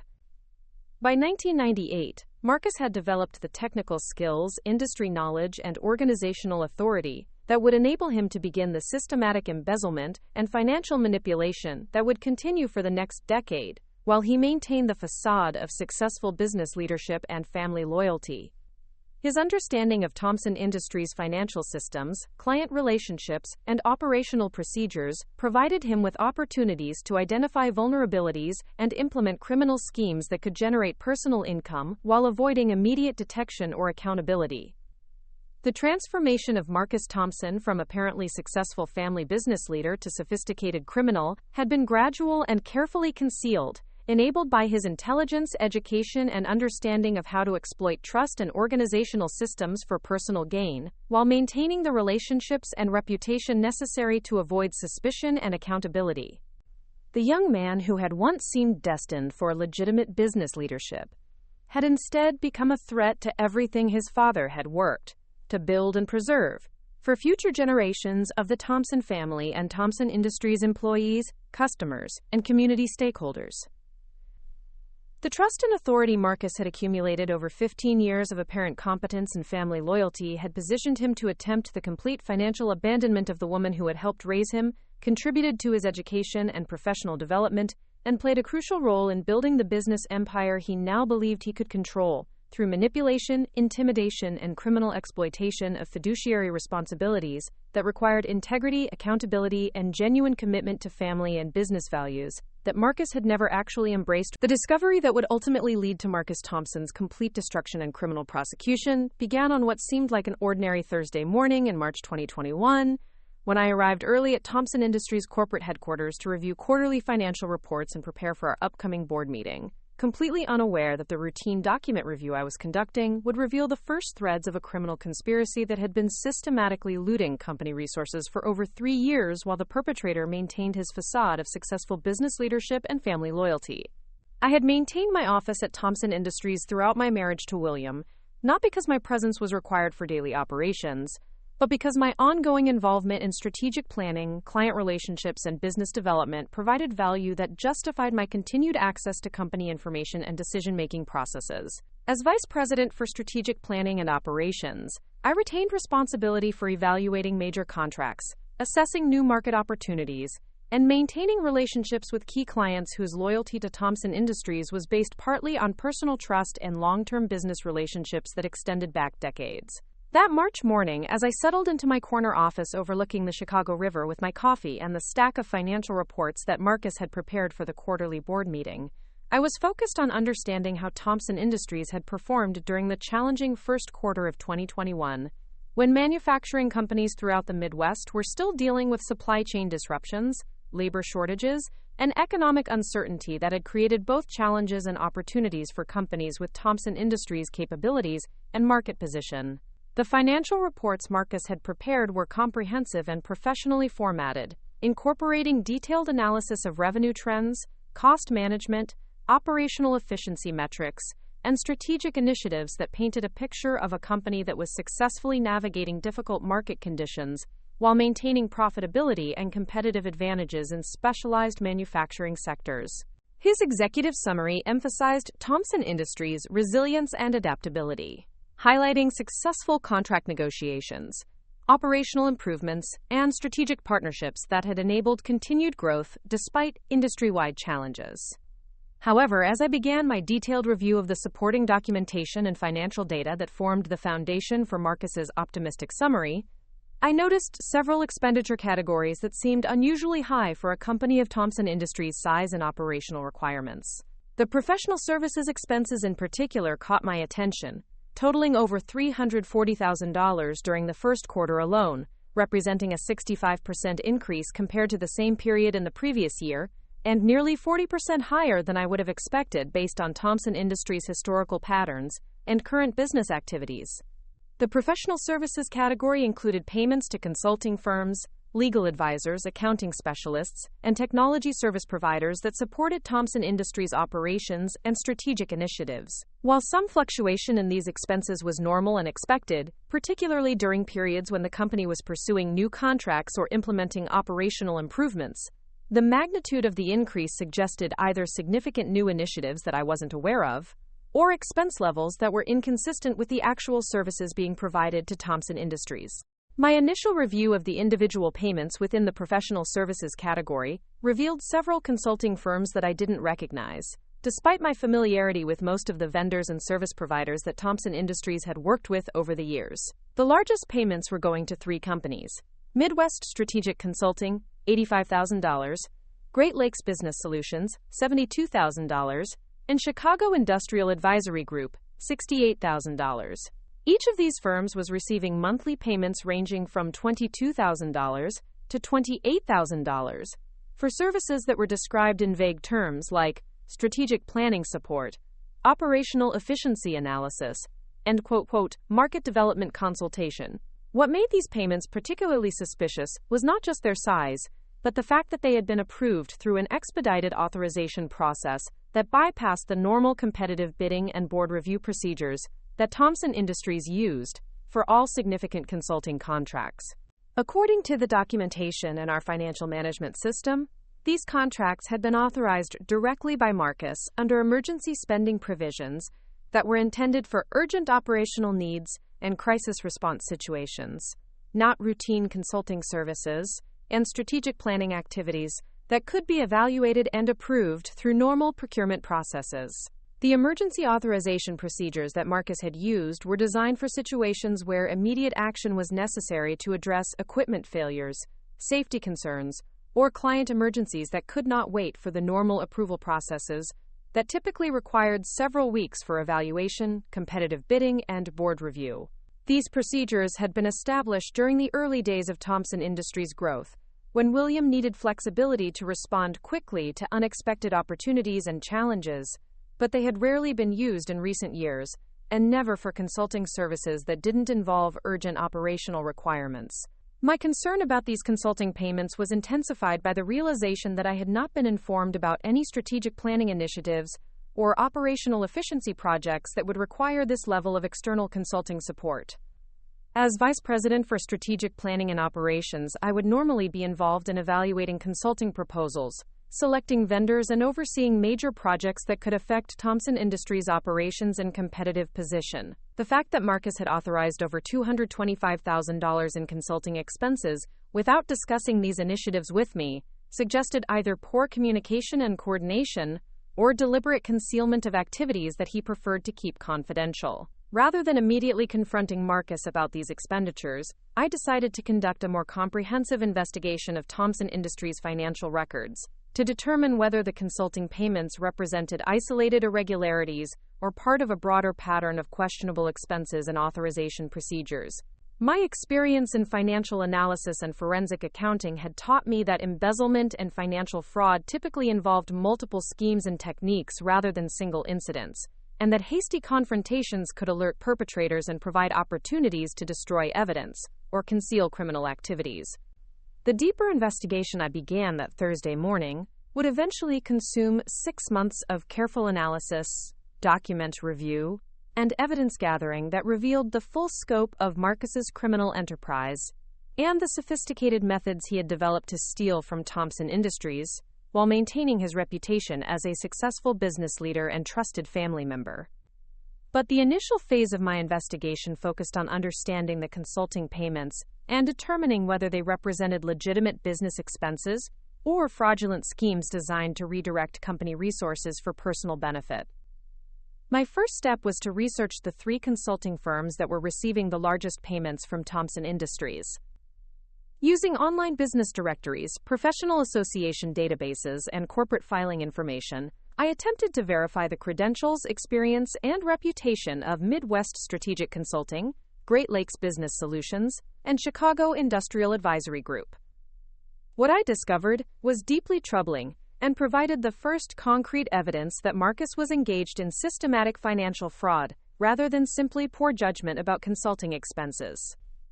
Midwest Strategic Consulting had been incorporated in Illinois just 8 months earlier, with a business address that corresponded to a mail forwarding service in a suburban Chicago strip mall, rather than a professional office building where consulting services would typically be provided. The company had no website, no published client testimonials, and no professional credentials or industry certifications that could be verified through standard business research methods. Most concerning was the discovery that the company had been incorporated by Sterling Legal Services, a Chicago law firm that specialized in establishing business entities for clients who preferred to maintain anonymity and minimize public disclosure of ownership and operational details. Great Lakes Business Solutions presented a similar pattern of suspicious characteristics that suggested it was a shell company rather than a legitimate consulting firm. The company had been established 6 months earlier with a business address at another mail forwarding service, no verifiable professional credentials, and no online presence or industry recognition that would be expected for a firm receiving substantial payments for strategic consulting services. Like Midwest Strategic Consulting, Great Lakes Business Solutions had been incorporated through Sterling Legal Services using procedures that concealed ownership information and operational details. Chicago Industrial Advisory Group was the most recently established of the 3 firms, having been incorporated just 4 months earlier through the same law firm and mail forwarding service arrangement that characterized the other suspicious consulting companies. The pattern of similar incorporation procedures, anonymous ownership structures, and lack of verifiable business operations strongly suggested that all 3 firms were shell companies created to generate fraudulent invoices and redirect Thompson Industries resources to accounts controlled by someone with access to our financial systems and authorization procedures. The discovery that Marcus was apparently creating fake consulting companies to steal from Thompson Industries was shocking, but not entirely surprising, given his growing frustration with financial oversight and his increasing demands for autonomy in business decisions and resource allocation. What was more disturbing was the realization that his criminal activities had been ongoing for at least 8 months without detection, suggesting that he had developed sophisticated methods for concealing his theft and manipulating Thompson Industries' financial controls and reporting systems. However, before drawing final conclusions about Marcus's criminal activities, I needed to gather additional evidence that would either confirm my suspicions or provide alternative explanations for the suspicious consulting payments. The possibility existed, however remote, that these companies were legitimate service providers whose unusual business arrangements and lack of public information were due to factors other than fraudulent intent, or that Marcus had authorized these payments for business purposes that he had failed to communicate to me for reasons unrelated to criminal activity. My next step was to review Thompson Industries' bank records and payment documentation to trace the flow of funds from our accounts to the consulting companies and determine whether the money was being used for legitimate business purposes or diverted to personal accounts controlled by Marcus or his associates. This analysis required careful examination of bank statements, canceled checks, wire transfer records, and accounting entries that documented how the consulting payments had been processed and recorded in Thompson Industries' financial management systems. The bank records revealed a pattern of payments that was even more suspicious than the consulting contracts themselves. The payments to all three consulting firms were being made through electronic transfers to accounts at different banks. But the receiving account numbers followed sequential patterns that suggested they had been established by the same person or organization rather than independent consulting companies. More disturbing was the discovery that the consulting payments were being transferred from these initial accounts to other accounts at different financial institutions within days of being received, creating a complex trail of financial transactions that appeared designed to obscure the ultimate destination of Thompson Industries' money. The accounting entries that recorded these consulting payments in Thompson Industries' financial systems had been processed using authorization codes and approval procedures that required Marcus's direct involvement, confirming that he was personally responsible for approving and processing payments to companies that appeared to be fraudulent. The timing of these payments also coincided with periods when Marcus was traveling or working remotely, suggesting that he was deliberately scheduling financial transactions during times when his activities were less likely to be observed or questioned by other Thompson Industries employees. But the most damaging evidence I discovered during this initial investigation was a series of expense reimbursements that Marcus had submitted for travel and business development activities that coincided exactly with the dates when consulting payments were being transferred between bank accounts. The expense reports showed that Marcus had been traveling to cities where the consulting company's bank accounts were located, and his credit card records included charges for meetings with client representatives and strategic planning sessions that appeared to be fabricated justifications for trips that were actually related to managing his embezzlement scheme. The realization that Marcus was not only stealing from Thompson Industries but also submitting fraudulent expense reports to cover the costs of managing his criminal activities was particularly shocking and demonstrated the systematic nature of his betrayal of family trust and fiduciary responsibilities. His willingness to exploit every aspect of his position within Thompson Industries for personal financial gain showed a level of moral bankruptcy that went far beyond simple embezzlement into comprehensive exploitation of the business relationships and family connections that had enabled his criminal activities. As my investigation progressed through April and May of 2021, I uncovered additional evidence that Marcus's criminal activities extended beyond the consulting fraud into other areas of Thompson Industries' operations and financial management. His manipulation of vendor contracts, employee payroll systems, and expense reimbursement procedures had created multiple streams of fraudulent income that totaled over $800,000 during the previous 3 years, while his efforts to conceal these activities had involved falsification of documents, manipulation of accounting records, and coordination with external accomplices who helped move stolen funds through complex networks of bank accounts and financial instruments. The complexity and sophistication of Marcus's embezzlement schemes required significant planning, technical knowledge, and criminal intent that could not be explained as misunderstandings or poor judgment about business practices and financial management. His systematic exploitation of Thompson Industries' trust and resources while maintaining his facade of successful business leadership demonstrated character traits that made him unsuitable for any position involving fiduciary responsibilities or stewardship of other people's money and business interests. However, the most disturbing aspect of my investigation was the discovery that Marcus had been developing plans to eliminate my oversight and influence within Thompson Industries by questioning my mental capacity and suggesting that my continued involvement in business decisions was harmful to the company's competitiveness and growth prospects. Documents I found in his office computer suggested that he was preparing to use medical evaluations and legal procedures to gain complete control over Thompson Industries and family financial resources, while positioning himself as a responsible leader protecting company assets from inappropriate influences and poor decision-making. The evidence I was gathering about Marcus's criminal activities and his plans to eliminate my involvement in Thompson Industries created an urgent need for strategic response that would protect the company from further theft, while ensuring that Marcus faced appropriate legal consequences for his systematic betrayal of family trust and violation of fiduciary duties.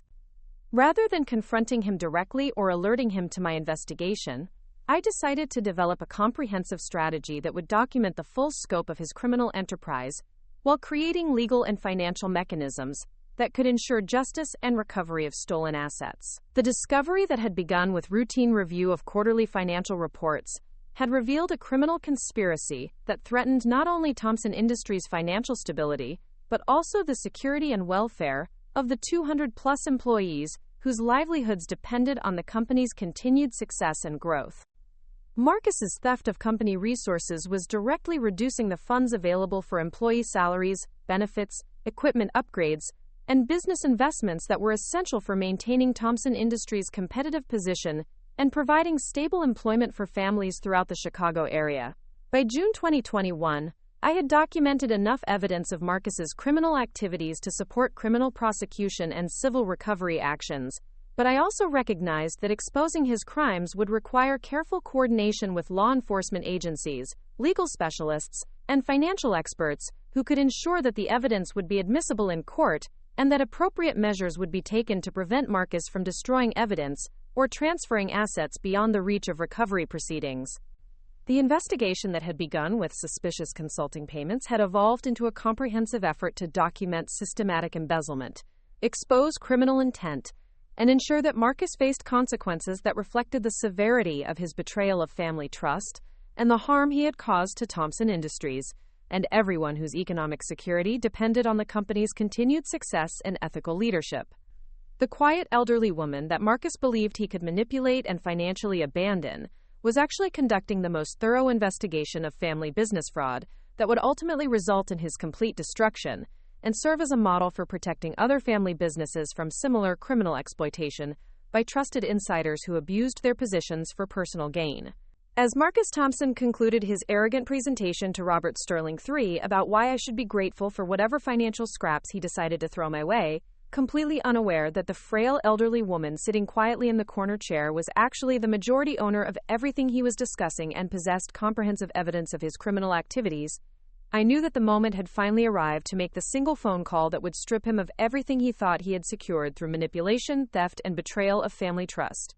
The briefcase beside my chair contained over 2,000 pages of meticulously documented evidence that I had gathered during 9 months of investigation following my discovery of Marcus's consulting fraud in March. The financial records, bank statements, recorded conversations, surveillance reports, and forensic analysis represented the most comprehensive documentation of family business embezzlement that had ever been assembled, providing irrefutable proof of criminal activities that would result in Marcus's complete destruction while ensuring that every dollar of stolen money would be recovered and returned to Thompson Industries' legitimate purposes.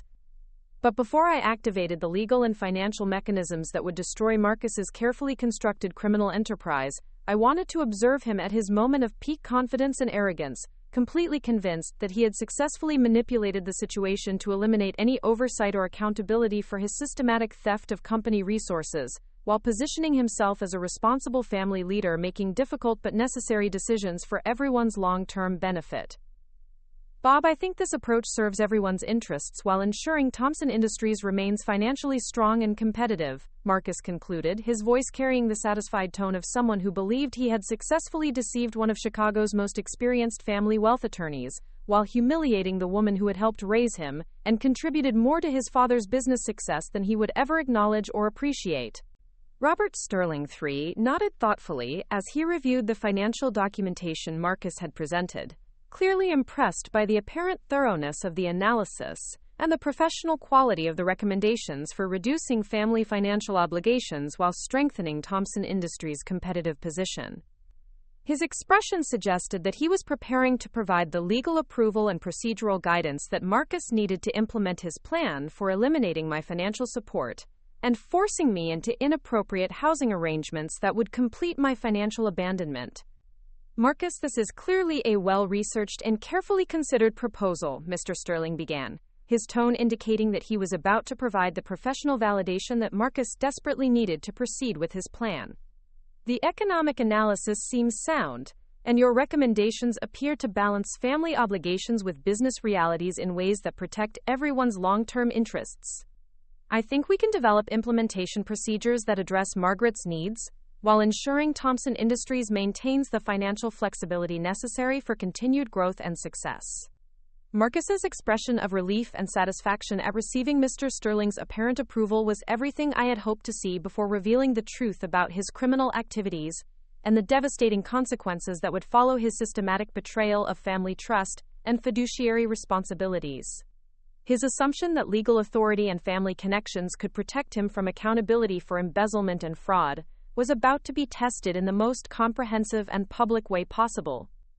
"Thank you, Bob," Marcus replied, his confidence reaching its absolute peak as he prepared to finalize the arrangements that would eliminate my financial security while giving him complete control over Thompson Industries and family assets. "I know this isn't easy for anyone, but I'm confident that Dad would approve of these decisions and appreciate our commitment to protecting the company he spent his lifetime building. Margaret will understand that these changes are necessary for everyone's benefit, and I'm sure she'll appreciate having her living arrangements and financial responsibilities simplified and managed more appropriately." Quote. Marcus's reference to what William would approve and his assumption that I would be quote, abandonment and forced relocation represented the peak of his arrogance and the depth of his misunderstanding about family loyalty, business ethics, and the legal realities that were about to destroy everything he thought he had accomplished through criminal manipulation and theft.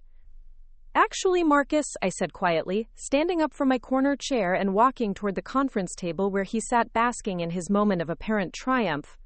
"I think there are a few things about Thompson Industries' financial situation and ownership structure that Mr. Sterling should understand before he provides any legal advice about reducing family financial obligations or implementing changes in company resource allocation."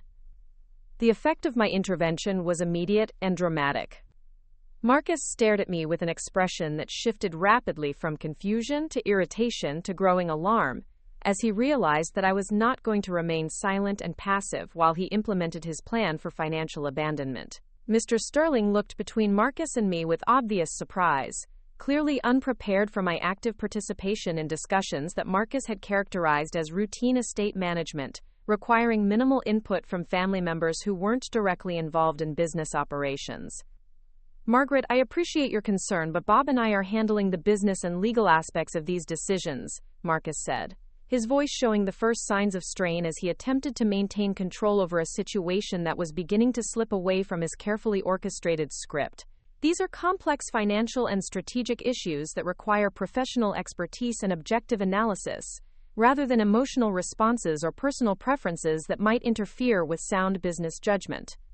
Marcus's attempt to dismiss my participation as emotional responses and suggest that I lacked the competence to understand, complex financial issues, was particularly ironic, given that he was about to discover that the woman he was patronizing actually owned 51% of Thompson Industries and possessed far more detailed knowledge about the company's finances than he had ever imagined possible. "Marcus, I think Mr. Sterling would be very interested to know about some financial irregularities that I have discovered during my review of Thompson Industries' recent expenditures," I continued, retrieving the first folder of evidence from my briefcase while maintaining the calm, professional tone that had served me well during 45 years of business negotiations and strategic planning. "For example, the $225,000 in consulting payments that you authorized to Midwest Strategic Consulting, Great Lakes Business Solutions, and Chicago Industrial Advisory Group during the past 8 months." The mention of the specific consulting companies and payment amounts had an immediate and devastating effect on Marcus's composure. His face went pale, his hands began to tremble slightly, and his eyes showed the panic of someone whose carefully concealed criminal activities were being exposed in the worst possible circumstances. Mr. Sterling's expression shifted from polite attention to sharp focus, as he realized that serious allegations were being made about financial irregularities and unauthorized expenditures. "I don't know what you're talking about," Marcus stammered, his voice lacking the confidence and authority he had displayed throughout his presentation about eliminating my financial support. "Those are legitimate consulting contracts for strategic planning and operational efficiency projects that are essential for Thompson Industries' competitive position. All expenditures have been properly authorized and documented according to company procedures and board oversight requirements." Marcus's desperate attempt to characterize the consulting payments as legitimate business expenses was exactly the response I had anticipated and prepared for during my 9 months of evidence gathering and legal preparation. His claim that the expenditures had been properly authorized and subject to board oversight was about to be thoroughly refuted by comprehensive documentation that would expose every aspect of his criminal enterprise. "Marcus, that's very interesting," I replied, opening the first evidence folder and spreading bank records across the conference table for Mr. Sterling's examination. Because according to these bank statements, Midwest Strategic Consulting, Great Lakes Business Solutions, and Chicago Industrial Advisory Group are all shell companies that were incorporated using anonymous ownership structures, operate from mail forwarding services rather than legitimate business addresses, and transfer Thompson Industries payments to personal accounts that you control within days of receiving them. The bank records I displayed provided irrefutable evidence of the fraud scheme Marcus had been operating for 8 months, showing the complete trail of money from Thompson Industries accounts to the shell companies and ultimately to Marcus's personal accounts, where the stolen funds were used to finance his gambling activities, luxury purchases, an expensive lifestyle that far exceeded what his legitimate salary could support. Mr. Sterling's examination of the bank records was thorough and professional, reflecting his decades of experience in identifying financial irregularities and protecting family wealth from embezzlement and fraud. His expression grew increasingly serious as he traced the money flow and recognized the sophisticated nature of the criminal scheme that had been operating under his family's legal oversight and professional responsibility. Margaret, these records appear to show systematic embezzlement and financial fraud, Mr. Sterling said, his voice carrying the authority of someone who had handled dozens of similar cases involving family business crimes and fiduciary breaches. If these allegations are accurate, we're looking at serious criminal activity that requires immediate notification of law enforcement agencies and implementation of asset protection measures to prevent further theft and ensure recovery of stolen funds. Marcus's reaction to Mr. Sterling's assessment was a combination of desperate denial and panicked attempts to regain control over a situation that was rapidly destroying his reputation and freedom. His assumption that charm and manipulation could overcome documented evidence of criminal activity demonstrated the depth of his delusion and his fundamental misunderstanding of how the legal system responded to comprehensive proof of embezzlement and fraud. "This is absolutely ridiculous," Marcus shouted, his professional composure completely shattered, as he realized that his criminal activities were being exposed in front of the family attorney, whose approval he desperately needed to proceed with his plan for financial abandonment. "Margaret is obviously confused about business operations and financial procedures that she doesn't understand. These are legitimate business expenses that have been properly approved and documented. She's making these accusations because she's angry about the necessary changes in her financial arrangements." Marcus's attempt to characterize my accusations as confusion and anger was immediately refuted by the second folder of evidence I retrieved from my briefcase, containing recorded conversations, surveillance reports, and forensic analysis that documented his criminal intent and systematic planning for embezzlement and fraud that extended far beyond the consulting scheme he had been operating.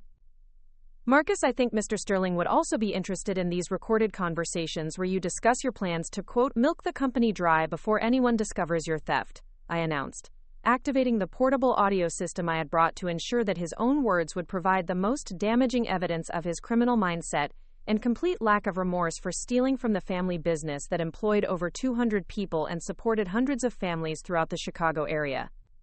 The audio recordings I played captured Marcus in unguarded moments with gambling associates and accomplices, discussing his embezzlement activities with casual indifference to the harm he was causing while expressing contempt for the family members and employees whose financial security he was jeopardizing for his personal benefit. His recorded statements included explicit admissions of criminal intent, detailed descriptions of his fraud schemes, and callous remarks about his plans to eliminate my oversight and gain complete control over Thompson Industries' resources. "The old lady thinks she's so smart with her financial analysis and strategic planning." Marcus's voice filled the conference room through high-quality speakers that ensured every word was clearly audible. "But she has no idea how much money I've been taking, or how easy it is to manipulate the company's financial systems when you understand how they work, and nobody's paying attention to what you're doing." Quote, the impact of hearing his own voice admitting to systematic embezzlement while expressing contempt for me and Thompson Industries was devastating to Marcus's remaining credibility and legal position. Mr. Sterling's expression showed the horror of a professional attorney realizing that he was witnessing the exposure of criminal activities that had been operating under his family's legal oversight without detection or accountability. But the recorded conversations contained even more damaging evidence of Marcus's criminal planning and his complete abandonment of any concern for family loyalty or business ethics in pursuit of personal financial gain. at the expense of everyone who trusted him with fiduciary responsibilities and stewardship of company resources. The best part is that once I get rid of Margaret's oversight and gain complete control over the company finances, I'll be able to increase the theft significantly without anyone questioning my decisions or reviewing my expenditures. Marcus's recorded voice continued, providing explicit evidence of premeditation and criminal intent that would be crucial for ensuring maximum penalties in criminal prosecution proceedings. She's getting old and confused anyway, so it shouldn't be too difficult to convince people that she's no longer capable of handling financial responsibilities or making sound business decisions. The revelation that Marcus had been planning to use ageist stereotypes and false medical assessments to eliminate my oversight while accelerating his theft was particularly shocking, and demonstrated the comprehensive nature of his betrayal of family trust and his willingness to exploit every possible advantage to continue his criminal activities without accountability or consequences. Mr. Sterling's examination of the evidence was thorough and methodical, reflecting his understanding that he was witnessing the exposure of serious criminal activities that required immediate legal action and coordination with law enforcement agencies to ensure that justice was served and stolen assets were recovered. His professional experience in family wealth management had prepared him for various types of financial irregularities, but the systematic nature and sophisticated methods of Marcus's embezzlement exceeded anything he had previously encountered. Margaret, this evidence appears to document comprehensive embezzlement, fraud, and conspiracy that requires immediate criminal prosecution and civil recovery actions, Mr. Sterling said, his voice carrying the gravity of someone who understood the legal and financial implications of the crimes that were being revealed. We need to contact federal and state law enforcement agencies immediately, while implementing emergency measures to prevent further theft and preserve evidence that will be essential for successful prosecution and asset recovery. However, I was not finished revealing the full scope of Marcus's criminal activities and the comprehensive justice that was about to be implemented through legal and financial mechanisms that had been carefully prepared during my 9 months of investigation and strategic planning.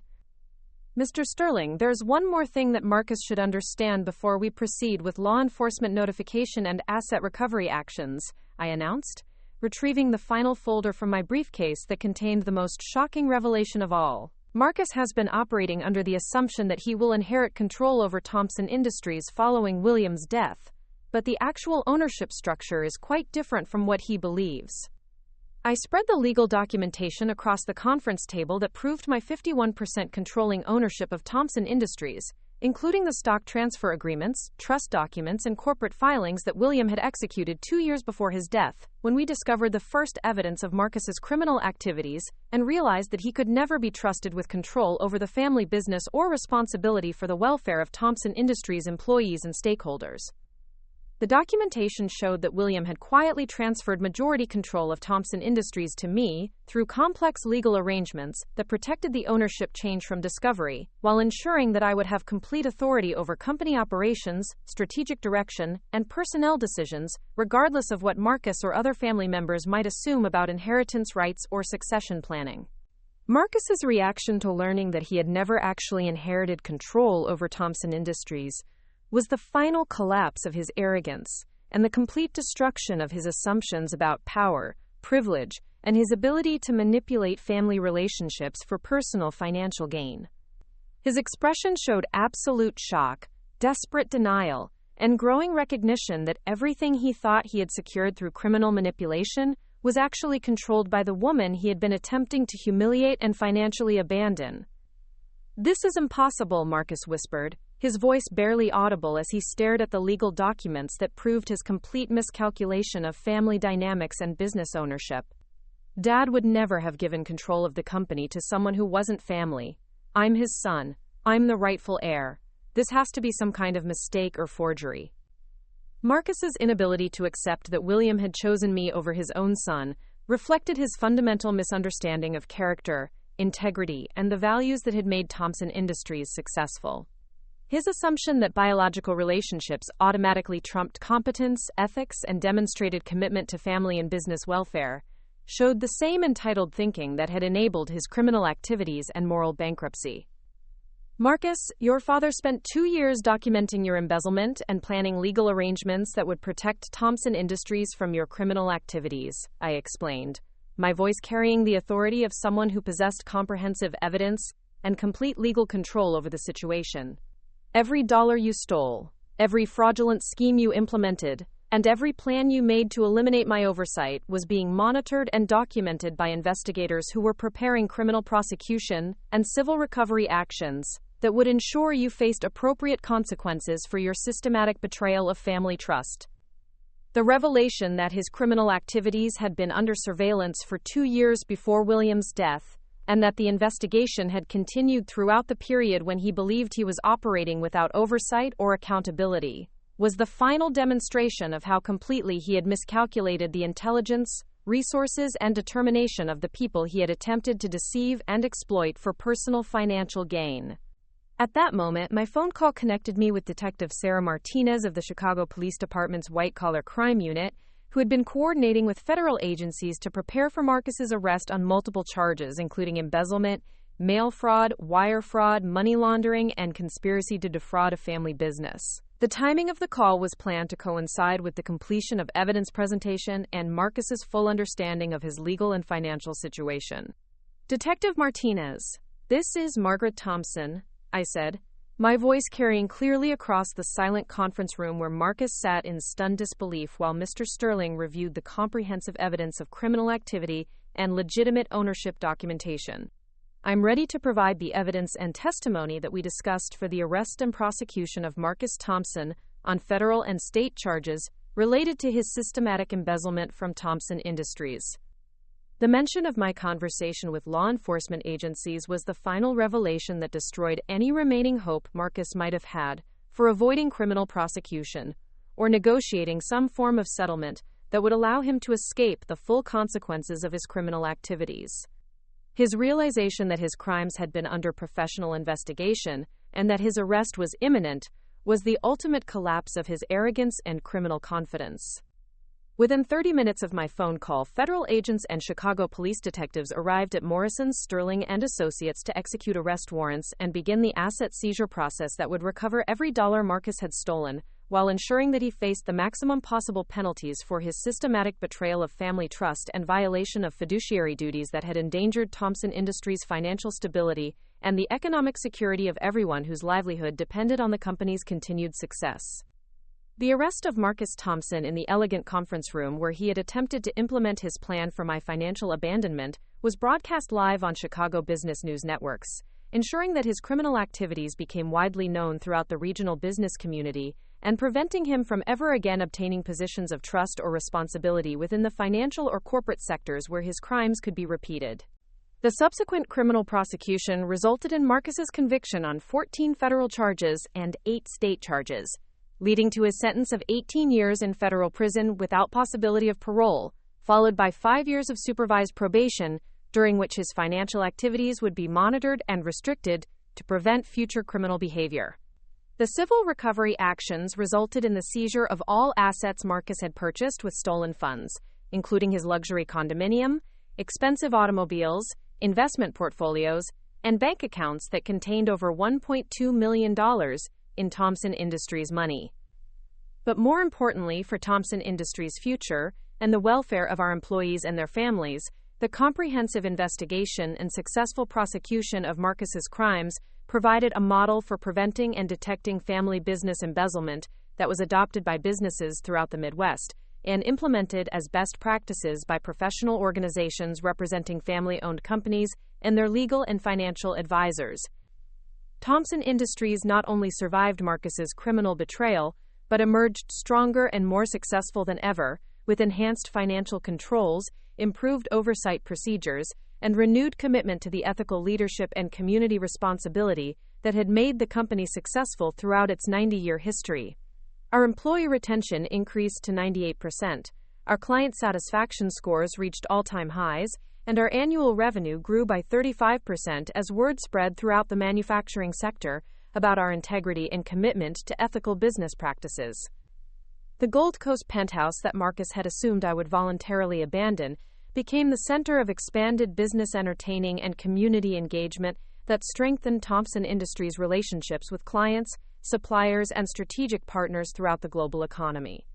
The charitable contributions that Marcus had characterized as excessive expenses were increased substantially and became the foundation for educational and community development programs that created pipelines of skilled workers and business opportunities that benefited Thompson Industries and the broader Chicago manufacturing sector. 3 years after Marcus's conviction and imprisonment, I received a letter from him in federal prison that contained no expression of remorse for his crimes or concern for the harm he had caused to family members and business colleagues, but instead complained about the unfairness of his prosecution and maintained that his embezzlement had been strategic resource management that would have benefited Thompson Industries if I hadn't interfered with his modernization efforts. His complete lack of remorse and continued self-justification confirmed that our investigation and prosecution had been absolutely necessary to protect Thompson Industries and other family businesses from his criminal behavior, while ensuring that he faced consequences that reflected the severity of his betrayal of trust and the systematic nature of his crimes against vulnerable people who had depended on his integrity and fiduciary responsibility. The 70-year-old woman that Marcus had attempted to humiliate and financially abandon in that Chicago law office had demonstrated that experience, preparation, and legal authority were infinitely more powerful than criminal sophistication, family connections, and the assumption that advanced age automatically meant diminished capability or reduced influence in business and family decisions involving millions of dollars and the futures of hundreds of families whose economic security depended on ethical leadership and responsible stewardship of company resources. The single phone call that destroyed Marcus Thompson's criminal enterprise and secured justice for his systematic betrayal of family trust had required 9 months of careful investigation, strategic planning, and coordination with law enforcement agencies, but the satisfaction of watching him led away in handcuffs while Thompson Industries employees celebrated the preservation of their jobs and the company's commitment to integrity was worth every hour of effort and every dollar of resources that had been invested in ensuring that justice was served and that Marcus faced consequences that would prevent him from ever again exploiting positions of trust for personal gain at the expense of the lesson for family businesses throughout the country was clear. Trust must be earned through demonstrated integrity and accountability, oversight systems must be comprehensive and continuous, and anyone who betrays family trust and fiduciary responsibilities will face consequences that reflect the severity of their crimes against the people whose economic security and family welfare depend on ethical leadership and responsible stewardship of business resources that represent the hopes, dreams, and financial security of everyone connected to successful family enterprises that serve their communities with integrity and commitment to values that transcend personal profit.